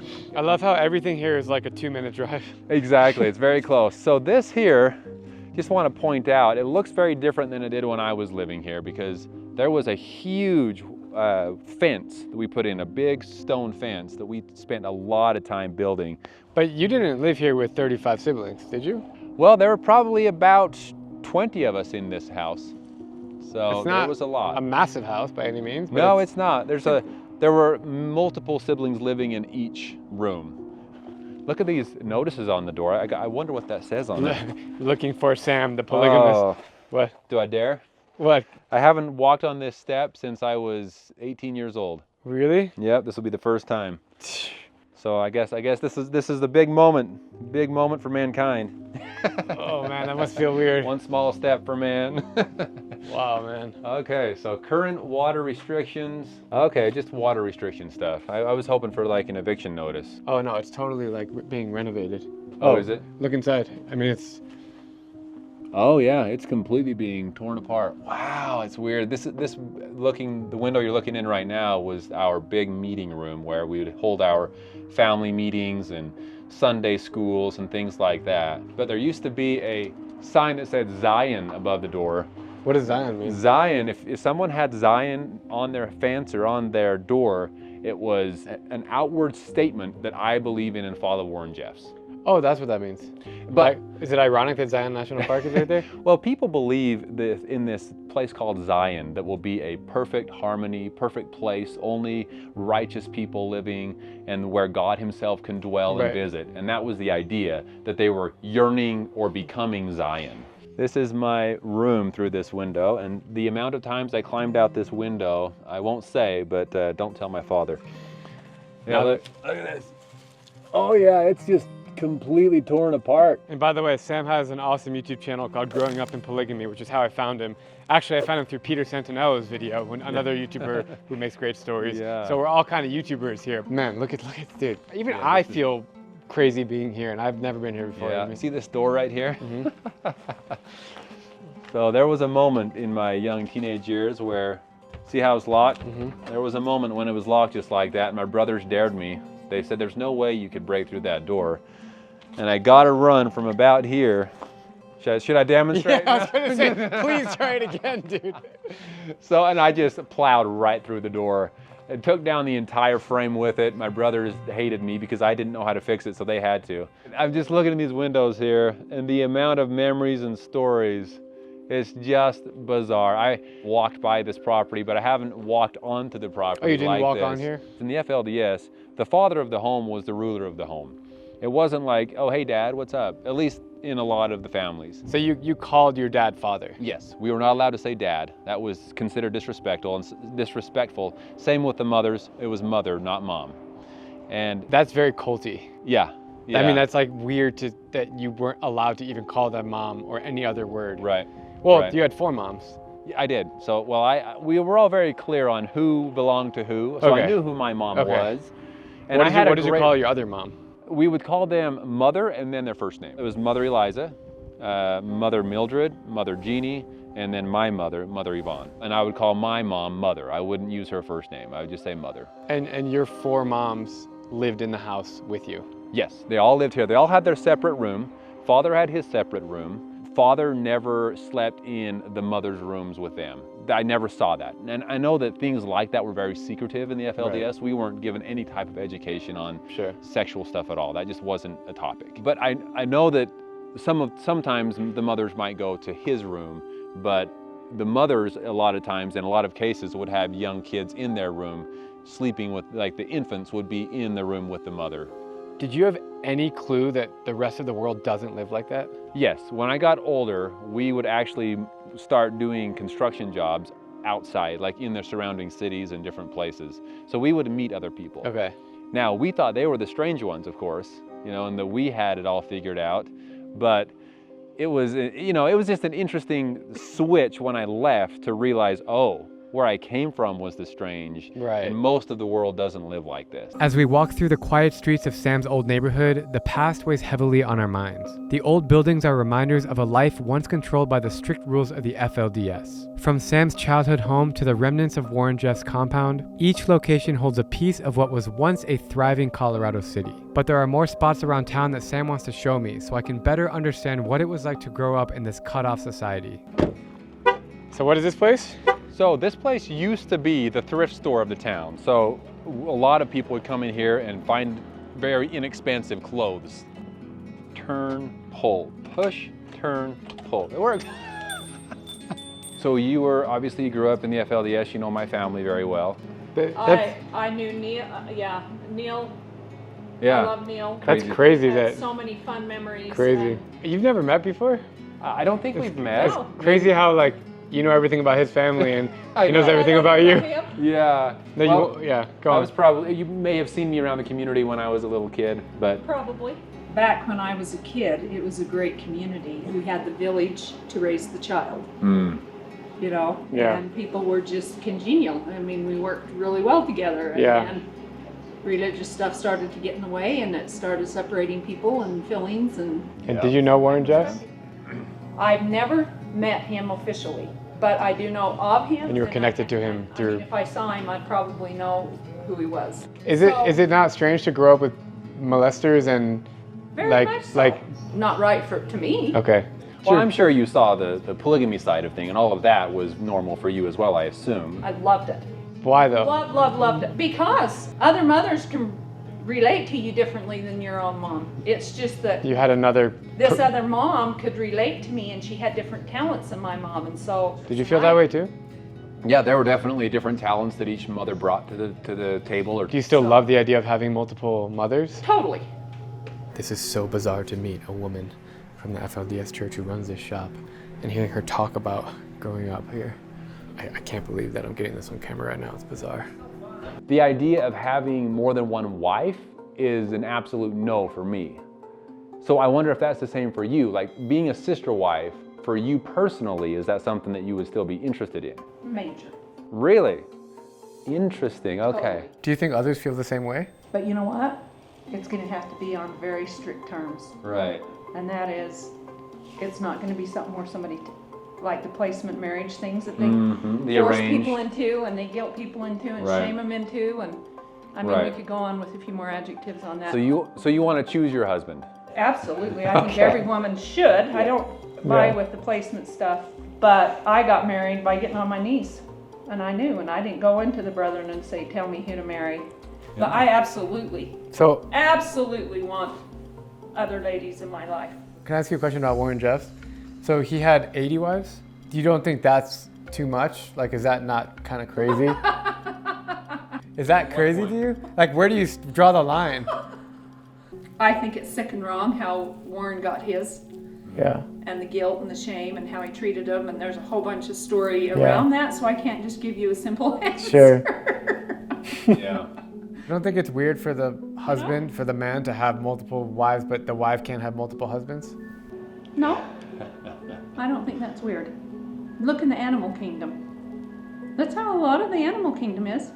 So you would allow your husband to have another wife? Absolutely. So how would it happen if the time ever happened? What would need to happen for another woman to come in? Lots of prayers and somebody knowing where they're going. And take care. I still love Marilee. Whoa, we gotta talk. A lot to talk about, right? I guess it just goes to show once again, when you're raised in something and that's all you know and you believe it is the best life because that's what you have experienced, then that's what you want. In her case, it seems mind-blowing, dude. That was super interesting. Keeping sweet is an exertion to remain clean and pure. And if you're not keeping sweet, then you're not pure. Reflecting on this journey, it's clear that the FLDS operated not just as a religious community, but as a cult, a system designed to control and manipulate its followers for the benefit of its leader. The scars of this toxic environment run deep, etching themselves into both the physical surroundings of this town and the psyche of those who once called it home. But despite this trauma, we encountered a few people who give us hope for the future of Colorado City. We're about to meet up with Warren Jeffs' 65th wife for a rare interview, as she reminds us that in the face of so much destruction, there is room for redemption. Well, this here is Warren Jeffs' old home. And I met Warren Jeffs himself in his backyard here. I helped my brother do the landscaping and things like that. That's so bizarre, dude. And so, yeah, I met many of his wives. I met his brothers. I met him, Warren Jeffs himself out here. He was playing tennis one day in his backyard. And so, yeah, we would see him around. Hey, there she is. Hi. How are you? Drew, Brielle, how are you? Pleasure to meet you. Good to see you too. How are you? I'm doing good. I've heard so much about you. Thanks. Thanks for having us here. Yeah. Once a symbol of oppression, the 44-room mansion that was occupied by Warren Jeffs and his multiple wives has undergone a remarkable transformation. The Dream Center, as it is now called, is a sanctuary for people fleeing the church. Led by Brielle Decker, Warren Jeffs' 65th wife, the center offers transitional housing and education, combats addiction, and aids victims of human trafficking. To me, it is crazy to think that the home that once trapped Brielle now helps others get out. How long did you live here with Warren Jeffs? 4 months. Okay, so 4 months with Warren. And Well, he wasn't really here, but his family was. okay, at that time he was kind of on the run. Yeah. Okay, gotcha. I married him after he was the prophet, so he was already on the So run. did he go on the run almost immediately after he became prophet, or was it a little bit later? It was almost immediately. Okay, that's what I thought. So like 2002, 2003. Yeah, it was September, and then my birthday was in November, and I married him in January. Okay. So I turned 18. I was just about to say, how old were you when you married him? Yeah, I turned 18. So the fathers had a lot more say, kind of before that. Mm-hmm. When Rulin was the prophet, they could tell the prophet when their daughter was old enough or when they felt like they were ready. But when Warren became the prophet, he called up the fathers and said, "Your daughter is ready." So it put him in a really tight position, because if they didn't go along with it, they could lose all their children all at the same time. This is the men's floor. The men stay down here. Like, are you talking about currently staying or before? Yeah, okay. and before the boys. Before. This, I don't know if I showed you this when you were here. No. This is like all this wiring. And when the first directors came, they hired some people to come in and try to organize this. And they walked out and they were like, "What is going on in there?" And they're like, we just barely bought this place, and they're like, there was illegal wires tapped the whole city. Oh, so the whole city was being spied on, huh? Yeah. Who orchestrated that? That was Warren Jeffs and his whatever he did. I He don't know. put illegal wiring to spy on everybody? In the town, yeah, so he could tap their phone lines. Did you know that? So I had heard rumors. I didn't know about the phone lines. So he could listen to anyone's conversation. Yeah. And one time they went through a tour, and there was a lady from the community in the tour, and they kind of explained that, and she just went, oh my goodness, that's how he knew. And she was like talking about how he called her out in church one time and told her she was talking to a boy on the phone. And he told her it was God who told him. Of course. And so she believed this whole time that she was denying God and running from God and all this stuff, and then she finds out later that he was just tapping the phones. But it just goes to show that that's how he was able to convince so many people that he was hearing from God and he was being directed by God. He was listening to them. He was listening in and spying on us. I feel like it's so manipulative, and also like how he would watch the news and tell everybody else not to. He had so many tactics. So how does that make you feel though? Me, yeah. I feel like it's really sad to think about like how many people were like basically deceived because he was lying to them, you know? Yeah. Sounds like you got treated a lot worse than his other wives. I think I was his most hated wife. And I like it now. Yeah, I was just about to say, definitely a secret closet, yeah. What's happening in This here? is under the front porch. What does that mean? So like it was a secret room, and these things, there's a latch under it, you can't see the latch. What do you think was kept back here? I think of records. Oh, the records of the church and The stuff? marriages and all of that stuff. And there was, when we first got here, I don't know if it's still there, but there was a tape down there that said masks on it. Yeah. So you asked what things were found, and they were the documents and recordings and all the things that Warren Jeffs had his scribes and had people record of the abuses and things that he was doing to underage women or girls. Did you know the 12-year-old? Were you? I did know her, I met her before, but I wasn't in the room when all that stuff happened, but I did go into like the introduction and figured out what was going on, and that's when I fought him after that. Yeah. So I think I was the only wife that successfully avoided him after that, because I did see women crying, I did see mothers in really tight positions, like you think about the littler kids on the property that they already gave birth to, and he's bringing them now because they're worthy now to come see their kids after this long space of time. And they're put into this really traumatic situation, and they have to choose if they're going to follow along with abusing these 12-year-olds and leave their kids in a vulnerable situation, or, you know what I mean? Yeah. If they leave the property, so if they fight Warren Jeffs, they leave the property and their littler kids are more vulnerable. When you married Warren Jeffs, did you change your last name to Jeffs? Not legally. Not legally, but people would call you Jeffs, but it wasn't. So the ID you talked about that you forgot to take with you had your maiden name on it? Yeah, Warner. Okay. So my name, I did change my social, was legally adopted, and changed my name. So if you look up Warren Jeffs' wives, I was Lynette Warner. Now I'm Brielle Decker Blanchard. Wow. So. Do the other mothers that are married, like the second, third, fourth mother or beyond, do they change their last name legally? They can't legally. Okay. So in the church they're called Jeffs, but outside of the church they're called their maiden. How does your husband now feel about all this, that you were married to Warren Jeffs? Oh, he's really quiet about like most things, but it's good. He's really good to me. I'm so happy for you that you were able to put that life behind you, or at least most of the baggage behind you, and moving on to a happier version of yourself. Yeah, and we have a house, our own house in town. Nice. Are you worried that you're gonna get a knock on your door someday and like someone, like any of that? Do you think about that stuff?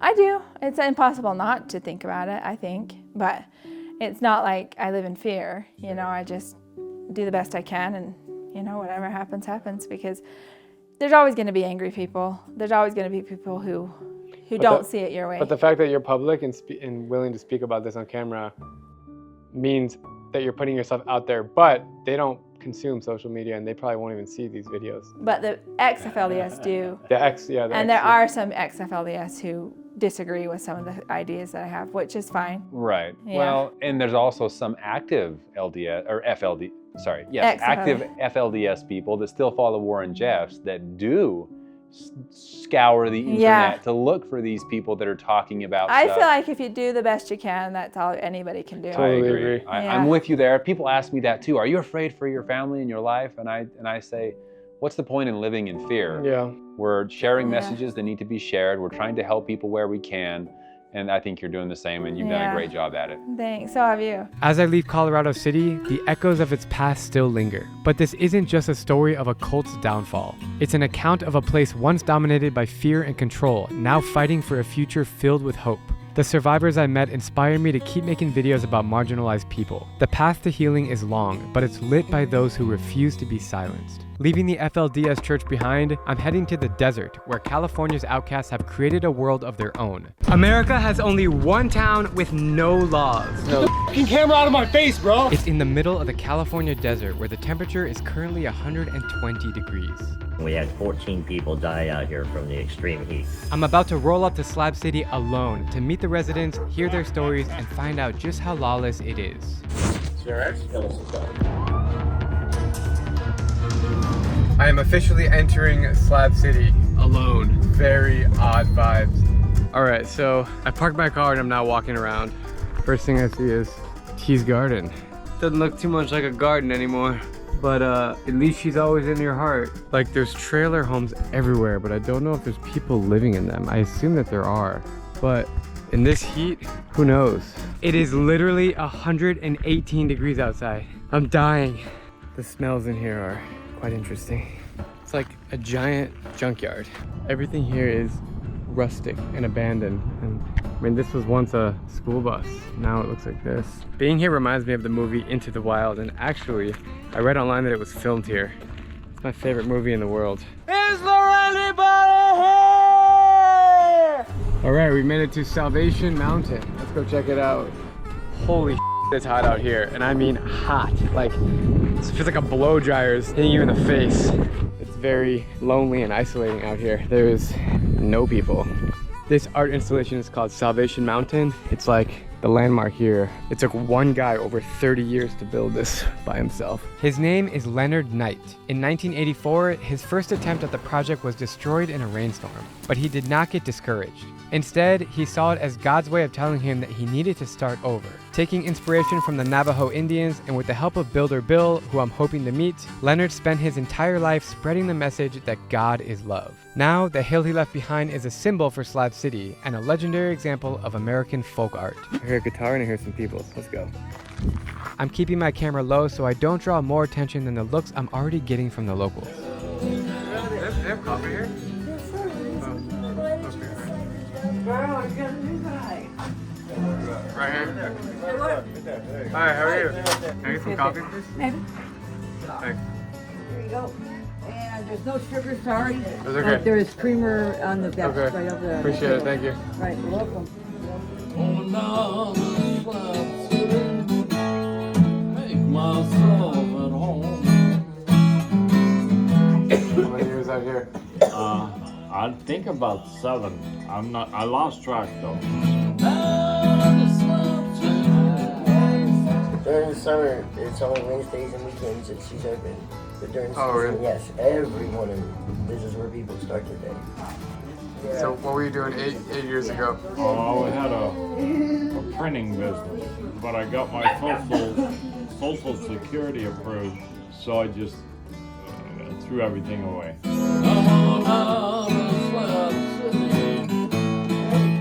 Enjoy it out here?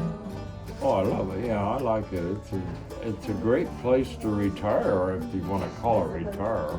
What do you like about living here? I like the people here. That's good. I like being around up people. Maybe, I don't know, maybe it makes me feel superior. Well, I don't know. I mean, I've explored that possibility. I've rejected it, but What's up, buddy? I'm not as crazy as other people, and it makes me feel good. You plan to leave or Plus, stay? they let me play my music, and the women let this old man flirt with them and like that, you know, and so it's fun. You ever go back to LA? I go back. My family is. I have kids that live there. What do your kids think about you living in Slab City? Well, they're okay with it. My mama was gonna kick my ass. Got my grandbabies out there for it. Yeah. I looked up on the internet and it says murder. Mom, Yeah. chill. It's a little bit Wild West. The closest thing that I can describe to Slab City is the Star Wars bar. Oh, I love it. And it's kind of like that. Yeah. I've been met some unpleasant people, but not.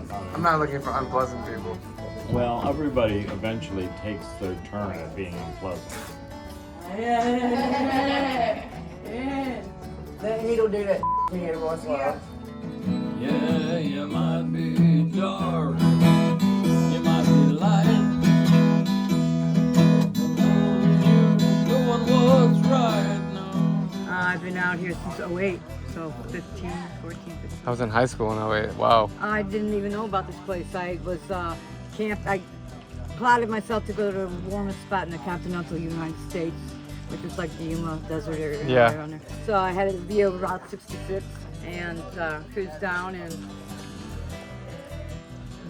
You just made it away? I was camping at the Salton Sea, and some the people I was camping next to, and they're like, "You want to go on a field trip?" And I'm like, "Sure, where are we going?" Hey! Let's not do that bull. Yeah, because you guys are going to the f***ing garbage. Yeah, that one, and there's another one that went to the f***ing garbage. Whose dogs are those? It's everybody's. I mean, you know. Oh, they all get together? Yeah. Whose dog is that one?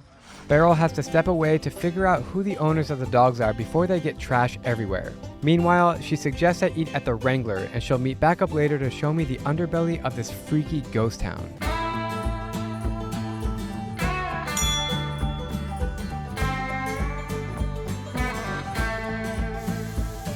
How many years have you been out here?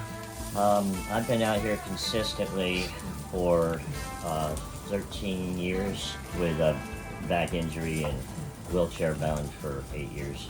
Slab City is a free living community. We like to try to keep it as a community for persons who are the outcasts, who are disabled, can't afford to have a place to live, and can come here and start anew, like as if you're camping every day. It's a lot tougher than you think. The weather is really extreme, and it pulled everybody off guard when it was only 92 into the first part of July. It started turning to hundreds, and then within a week it went killer weather, and we had 14 people die out here from the extreme heat. Tell me more about the people of Slab City. A lot of them get a pre-notion that this place is lawless, that you can do what you want, and that, of course, is within reason and moral reason. Sure. You know, let's all have a good head about ourselves and do the right things and not come out here just to do the wrong things. Right. Because that's a bunch of BS. We're not going to do any vigilante stuff, but we are going to have a group meeting.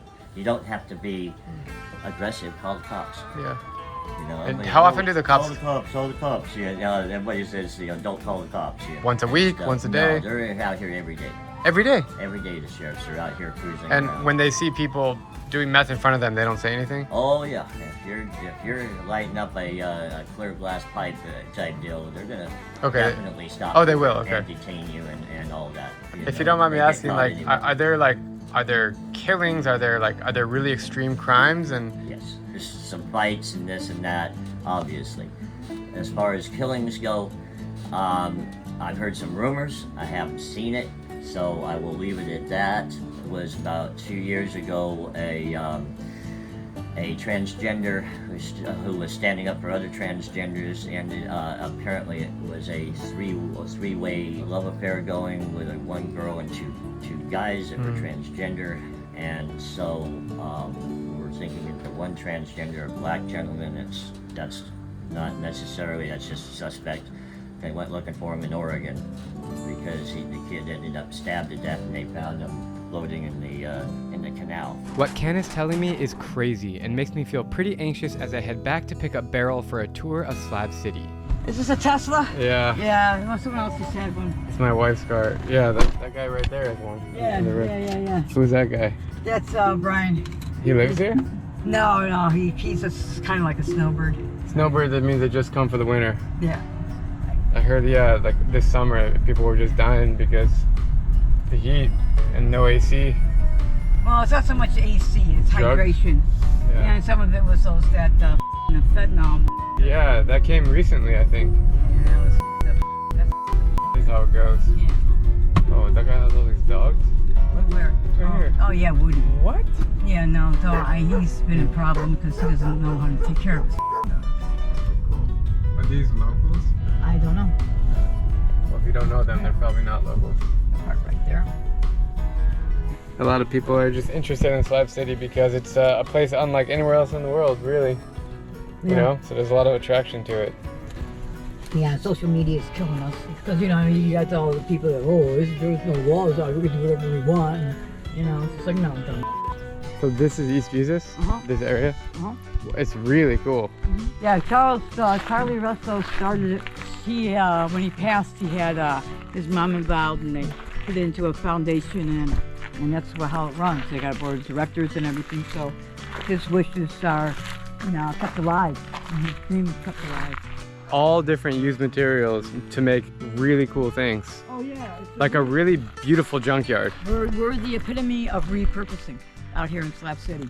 The level of artistic genius is incredible out here. I mean, I've never even seen anything close to this. The creativity out here reminds me of Burning Man. Everything is experimental and recycled, and the art, in fact, is quite political. This place is a refuge for sculptors, musicians, survivalists, and writers, and is completely run on solar power. This is my favorite part of Slab City, I think. Very unique. Yeah, oh yeah. Really. And impressive. You never get bored living here? There's always something to do. It's true. Someone to talk to. Yeah, but there's just so many ways. But a lot of people here, they come with like baggage, or they have personal life. Yeah, so then does that ever become your problem, or people just are? No, you know, the thing is with this community is that we all know everybody's got something. Doesn't matter. You know, everybody's got something, and we all know that. Then the thing is you know, your depth of relationships with people. You know somebody better than something, and they're out going on a rant. They're like, oh, they'll be fine in a few minutes. They just venting out, you know. Yeah. And you know. You just let them vent. Yeah. Yeah. You're all here, you know. You're all in one place together. Right, and it's okay, man. You can vent here. You know, let it. You know, if you're gonna sit there and want to throw then go across on the other side of the canal. Yeah, just don't hurt anyone. Yeah, exactly. That's the rule. Just don't anyone else up. Right, pretty much, yeah. But you know, you gotta vent. You gotta learn how to vent. You know, it helps. Sure. And people come here to vent, you know? Or to learn how to vent. Right. Whatever. Like just get away and, you know. Wow, what a place. Yeah. How do people feel about tourists here? Oh, well, you know, some places like them and some don't, you know? Yeah. But it just depends on how the tourists are that come. I love the ones that get out of their car and engage. Yeah. You know? Of course. I love it. Yeah, that's what it's all about, you know? Learning, meeting, inspiring, that's it. Beryl is taking me to meet Builder Bill, a formerly homeless man who came here in search of a better life. Nowadays, he is considered an elder in Slab City and is one of the community's lead musicians. I know I'm a bit late. Nah, you're good. I just came to say hi and see what's going on. But you are a legend around here. Everybody talks about Builder Bill. You have a good name for yourself. Well, I didn't know when I started that I was engaging in a life of service. But as I look at it now, that's kind of how it works. Everybody here has some reason why they aren't good out there. That's exactly what we were just talking about, literally, in the car. Like word for word. But people come here to find community, you know? Well, they come here running away, and then somehow they find community. Yeah. Are you ever gonna leave here? You staying forever? Oh, I got nowhere to go. How many years are you here? I think it's 24, maybe. But I haven't met anyone who's been here longer than 30 years. Oh, there's some. They're dead.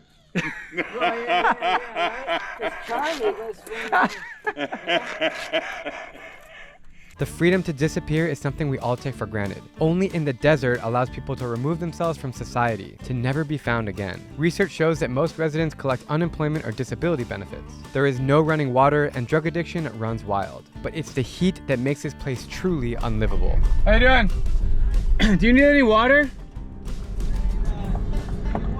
Yeah. You sure want one as well? How you surviving out here in the heat? You know. True. It's Mike, good to meet you. How long you been out here? Well, she's been here 30 years. I've been here 4 years. So yeah. 30 years? Yeah. I mean, it's a roller coaster. It's progressively getting worse out here. Why is that? You know, drugs mostly. Drugs, just have, plagued our whole society, really. Unfortunately, you got the broken. The people that they were outcasts of their friends and family, and they came here, and now they're a meth head or something. Is that like the majority? At least half. Yeah. How did Especially you? in the summer, because again, it's different. Because the summer, people are stuck here. How did you end up here? I was afraid of 5G. 5G, like phone signal? Yeah. So you decided to go off the grid? Yeah, as much as I could. But there's 5G here. But as long as you're not a football field or closer away from it, you're kind of safe. If you're closer than a football field, they can use it on you as a weapon. Because I don't know how much research is done on 5G, but when they disperse a crowd, they use a 5G weapon. They point at it and it feels like their skin is on fire. Yeah. There's a whole lot of stuff that can be done in 5G. So like I said, that was the final straw. Plus, society doesn't seem to be your friend all in all. You don't need to pay rent to live here? How do you order Amazon? You can't? You can, yeah. There's certain, you you gotta can. register with Google to have an address. Both those at the corner are 700 on that side, 698 on this side. And yeah, Google will deliver there. You're good. Some people like barbed wire their house and like no, trespassing. Actually, a lot of people when you go in there, they're like really block off their house. But I guess everybody's different. Well, and there's a lot of antisocials that are really just afraid of people in general. Are there fights here? I mean, she's been here 30 years and she raised 5 kids out here. You've been here for 30 years? Yeah, I got here when I was 19. But her husband, ran Freitas and drugs, and he's still here, and he lives the drug life. So a lot of people, in my assumption is they're like educated from where they're from, and then they're like rebellious or they're druggies and they come here. So they're educated people. Well, yeah, and a lot of them, they just don't want to, I call it the island of misfit toys. Like, you will find, a way to fit in here. But unfortunately, like I said, you got a lot of broken people. How'd you guys meet? Well, here. we met here, yeah. Oh, like 4 years ago or something? Yeah, we've known each other about 4 years, and like when her and her husband split up about 6 months ago, yeah. Oh, you split up 6 months ago? Yeah, and that's when. Nice. I love that story. Yeah. Yeah. Good for you. Yeah, he was very abusive. Yeah, he knocked her teeth out. What? Wow. Yeah, he beat her for years. He kept her a prisoner. He wanted her to call him master and stuff. He left? No, he's here still. One day we're driving down the street and he says, I'm going to shoot you both. You have a lot of feelings of loneliness in the summer especially? Not really, because like I said, before I met her, I had plenty of friends and there's plenty of little social structures and stuff. Like I said, there's that restaurant right there. And I think I came at the worst time. There's no one around. Well, on Saturdays at the range, you see like a block up there on the right, at dark there's concert. There'll be like 20 people performing tonight. Do you think tonight? It's Saturday. Oh, there will be 20 people. Okay, what time? Right at dark. You guys can park anywhere you want and sleep if you want or whatever. Yeah, there's no kind of rule. And are people generally standoffish or they're friendly? Okay. No, they're friendly. While I wait for the sun to set, I'm heading back to the Wrangler to see if Ken is planning to attend the concert tonight. Like if we come tonight to the show, we can sit here. Fine. Just don't, you're just saying don't like. Excuse me. Cheers, it's okay. Are you all right? You're all right? You okay? You all right? She's okay. For a second, I was worried we might be heading to the hospital, but Ken is a professional out here. After seeing this unfold, I am reminded of the sad side of life in Slab City and the drug overdose problem gripping America's rural communities. I need some time to process before I head to the concert, so I'm gonna go for a drive as the night falls, when things will get even more dangerous. In the desert, when it's nighttime, it's dark. We're heading now to following the music. Thank you. The guy singing on the mic is the pink guy that we met earlier. Broke 1,000 hearts before I met you. Break 1,000 more, baby, before I'm through. I want to tell you, pretty baby, actually really good. what I see I make my own. I'm ready to tell you, honey, that I'm bad to the bone. Avicii in Slab City.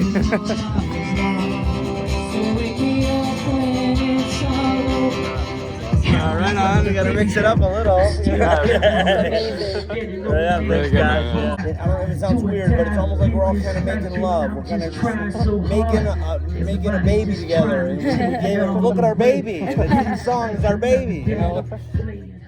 What started out as a mission to explore America's most lawless town ended up being a surprising look into the dark heart of a Californian subculture. And it isn't as lawless and dangerous as I expected. The people of Slab City are resilient, and the creativity in this desert is unlike anywhere else. As I leave Slab City, I'm heading back to the Midwest, but this time to northern Wisconsin, to meet with members of the Mennonite Church. If you thought the Amish was interesting, then check this out. One of the most mysterious communities in America lives right over that tree line. You've heard about the Amish, but what about the Mennonites? This extreme Christian community doesn't believe in high school or college, lives off what their land provides, and completely bans the internet. Are you familiar with YouTube? I mean, I've heard the name a lot. What would happen if I sneak in to spend 24 hours in their lives? I'm heading to northern Wisconsin to find out.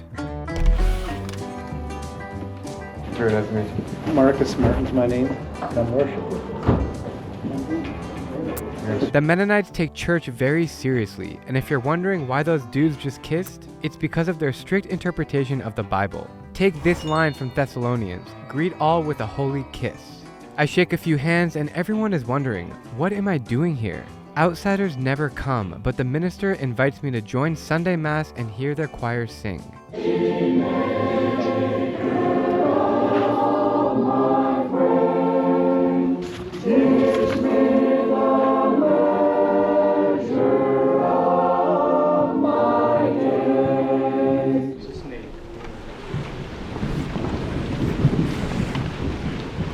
Notice how the men and women are separated? It doesn't matter if you're a family, because gender is one of the ways the Mennonites organize their society and understand their roles. Amen. Depart in peace. Well, it was different, wasn't it? Very nice. Yeah. I enjoyed it. Thank you. And your name again? Drew. Drew. Yeah. After Mass, the minister, Joel, takes me under the church to check out the only school in the community, which stops after 8th grade. This is 1st and 2nd grade.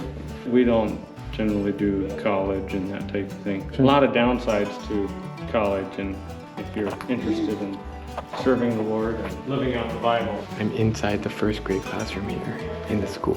Pretty bizarre.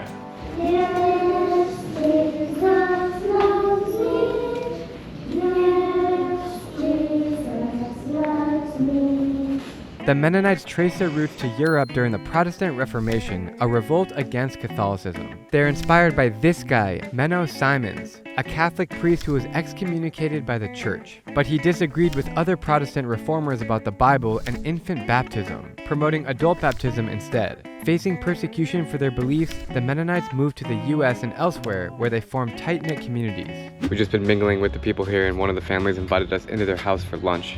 So of course, I said yes. I'm really excited to try local food and enter a Mennonite's home. Welcome to our house. Thank you very much. How are you? Glad to have you with us. Thanks for having us. Hi. Thank you so much. Nice to meet you. First thing you see when you walk inside a Mennonite's house are all the shoes for all the kids. Look at this. All in a rack right there. There's a lot of shoes. This house is really amazing. Really pink and purpley. And there's so many rooms. In the bathroom, there's this wall of toothbrush for all the kids. Look at all these toothbrushes. So this is my wife's side of the family. How many grandkids do your parents have? They're around 70 on her side. And then on this side, this is my parents here. And they have 15 children. And they have 135 grandchildren. They have 135 grandchildren. Right. They just had their 135th. And my brother Matthew was number 15. And so you can see he's just getting a good start on his family. So, you know. Do you know the names of all your first cousins? Not quite. Not quite. Close. Almost. How you guys doing? You remind me of your name again? It's, I'll get you. What is it? Kenlin. Kenlin. I'm Christopher. Christopher. This is your house? Yep. Can you give me a little tour?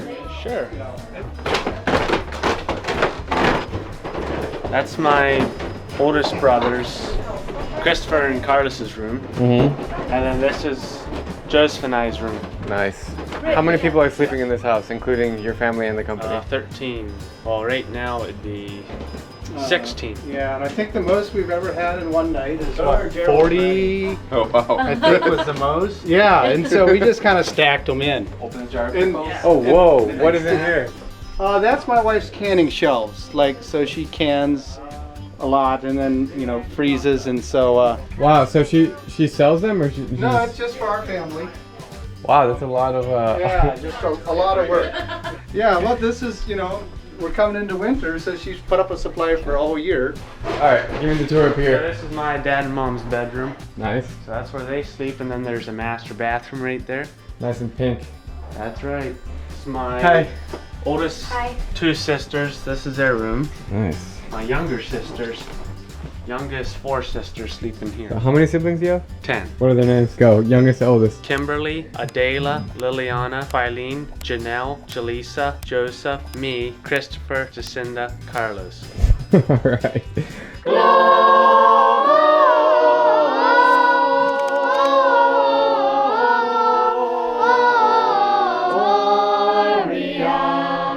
Then sings my soul, my Savior God, to thee. So we start with prayer. We'll ask God's blessing on the food. Let's pray. Our Heavenly Father, we thank you for your great goodness to us. We thank you for the beautiful day. Thank you for the food when many in this world are hungry. We pray that we would remember that these gifts are from you. Amen. Amen. And so you help yourself, and if it's not good, well, pass it on. I baked everything in the oven. And I think the chicken could be a little softer, so I'm real sorry about that. It feels so strange to sit at this lunch table, not just for me, but for the Mennonites. They are not used to having guests, but they are as kind as any Midwestern family, and they're eager to teach me about their faith. So we do not have casual dating, and we practice hands-off, no physical touching. And so the idea is to discuss ideals and goals and our focus. Often courtship is between a year and a half. If they believe that this is God's will, and then there's an engagement period, he asks her to be his wife, and a wedding date is set.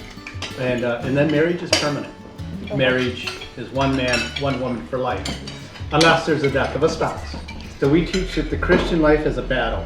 And the biggest fight that we're in is a battle against the flesh. And we're tempted with selfishness, greed, covetousness, the sins of humanity, just like everybody else. Well, the one young man, it was issues of pornography. That's an issue that would cut your membership off. We have a zero tolerance for porn. And he was dabbling into it. We instructed him. He wasn't willing to give it up, and so he understood. He understood when he was that. No, it's not tolerant. It's not tolerated. After a delicious meal and some awkward conversation, the kids take me out back to visit the slaughterhouse, where they start to work at a young age. Okay, so we got a couple of dead deer on the floor. Today is a gun youth hunt, ages 15 and under. The person that shoots it brings it in, and they usually eat the meat themselves. We did 750 deer last year. Yeah, so this is actually our kill floor right here. So it's like our slaughter rooms. And they come in, bring them to this kill chute, knock them, hang them up, and bleed them out, and then we skin them out. We split down through the back. It's our favorite thing to do. Yeah. I enjoy working better than sitting. So you here working every day? Yep. These are beef. They're split in half. You did all this? Yep. Aren't you proud of that? It's nothing to be proud about. Wow. It's pretty easy. Anybody can do it. This is crazy. Look at this. As we inch closer to sunset, I meet back up with Joel to tour the town and see what else is happening on the farms. Got the little ones here? I got one of them. Hi, how are you? So cute.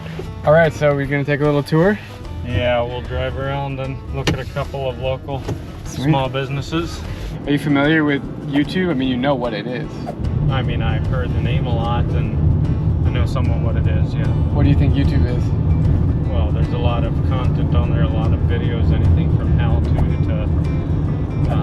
songs to what would be your description? Yeah, no, YouTube is a database of hundreds of millions of videos. But that being said, there's also a lot of evil things on YouTube, which is why I envy your guys' lifestyle that you don't consume any of that, you know? Yeah, if there'd be a good way to filter out all the content that wrecks your mind, it would be.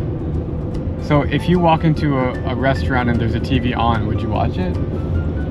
Well, we try not to just sit there and watch it. Have you heard of Justin Bieber? Yes, is he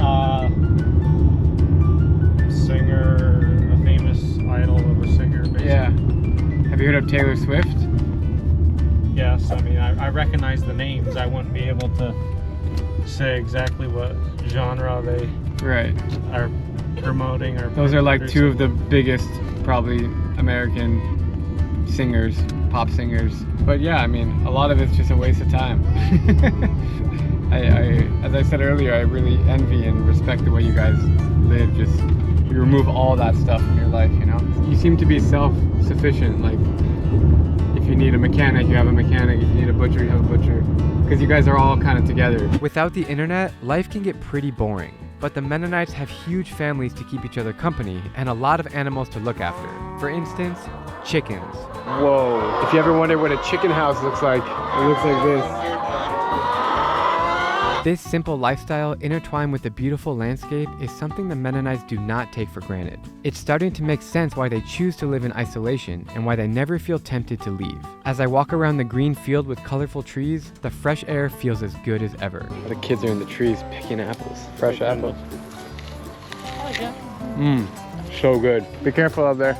The coolest thing is that they're innovators, and the Mennonites are really resourceful. Walking through the apple fields here, they're hard workers, they're business people, and they care a lot about their community. Mennonites are tough people and very kind as well. So we try to focus on spreading the news of the gospel. So when the church gets full, instead of just building bigger and bigger churches, we try to find an area that there's not a church and plant a church there. And you guys have phones, but they're flip phones? We don't have smartphones, so most of them are flip phones just because that's what's available. And the internet's been a tough issue for us, you know, because it's so wrapped up in business and everything anymore. We made it to a cow farm here. We're all lined up and ready to go inside. We don't want to get, we don't want to get tackled by cows. So we're out here in the field, and you know, Wisconsin is known as America's Dairyland, and I happen to love this state because I went to college here, University of Wisconsin-Madison, for 4 years. So it's always great to be back. Here we are. It's really interesting just being out here with the Mennonites. They're very calm, still people. They're just like, no internet, no movie theaters, no smartphones. They just live very humble lives. There's something to admire about that. I just wonder what it would be like if we lived like that. I certainly wouldn't be making a career off YouTube. Whoa, man. These are my big ones. This is awesome, dude. I'm from a city in Arizona where we don't have tractors where I'm from. The tire is taller than me. Ooh, going in the tractor. Thanks, man. Where should I sit, right here? This is my first time in a tractor. Really? Yeah. Are they fun to drive? Yeah, it's probably one of my more favorite parts of farming, actually. Lots of tractors out here working in the fields. Pretty freaking cool. What does it mean to you to be a Mennonite? My belief in God and what He asks of us is through the Bible. We believe that it affects all of our life. So yes, I grew up a Mennonite, but I am also a Mennonite by choice. Yeah. That was cool.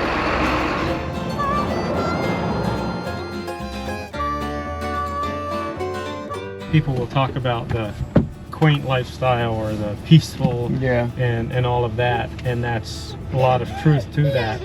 What I would like for my personal vision is for people to see beyond the lifestyle and to see Jesus and how He would want them to live.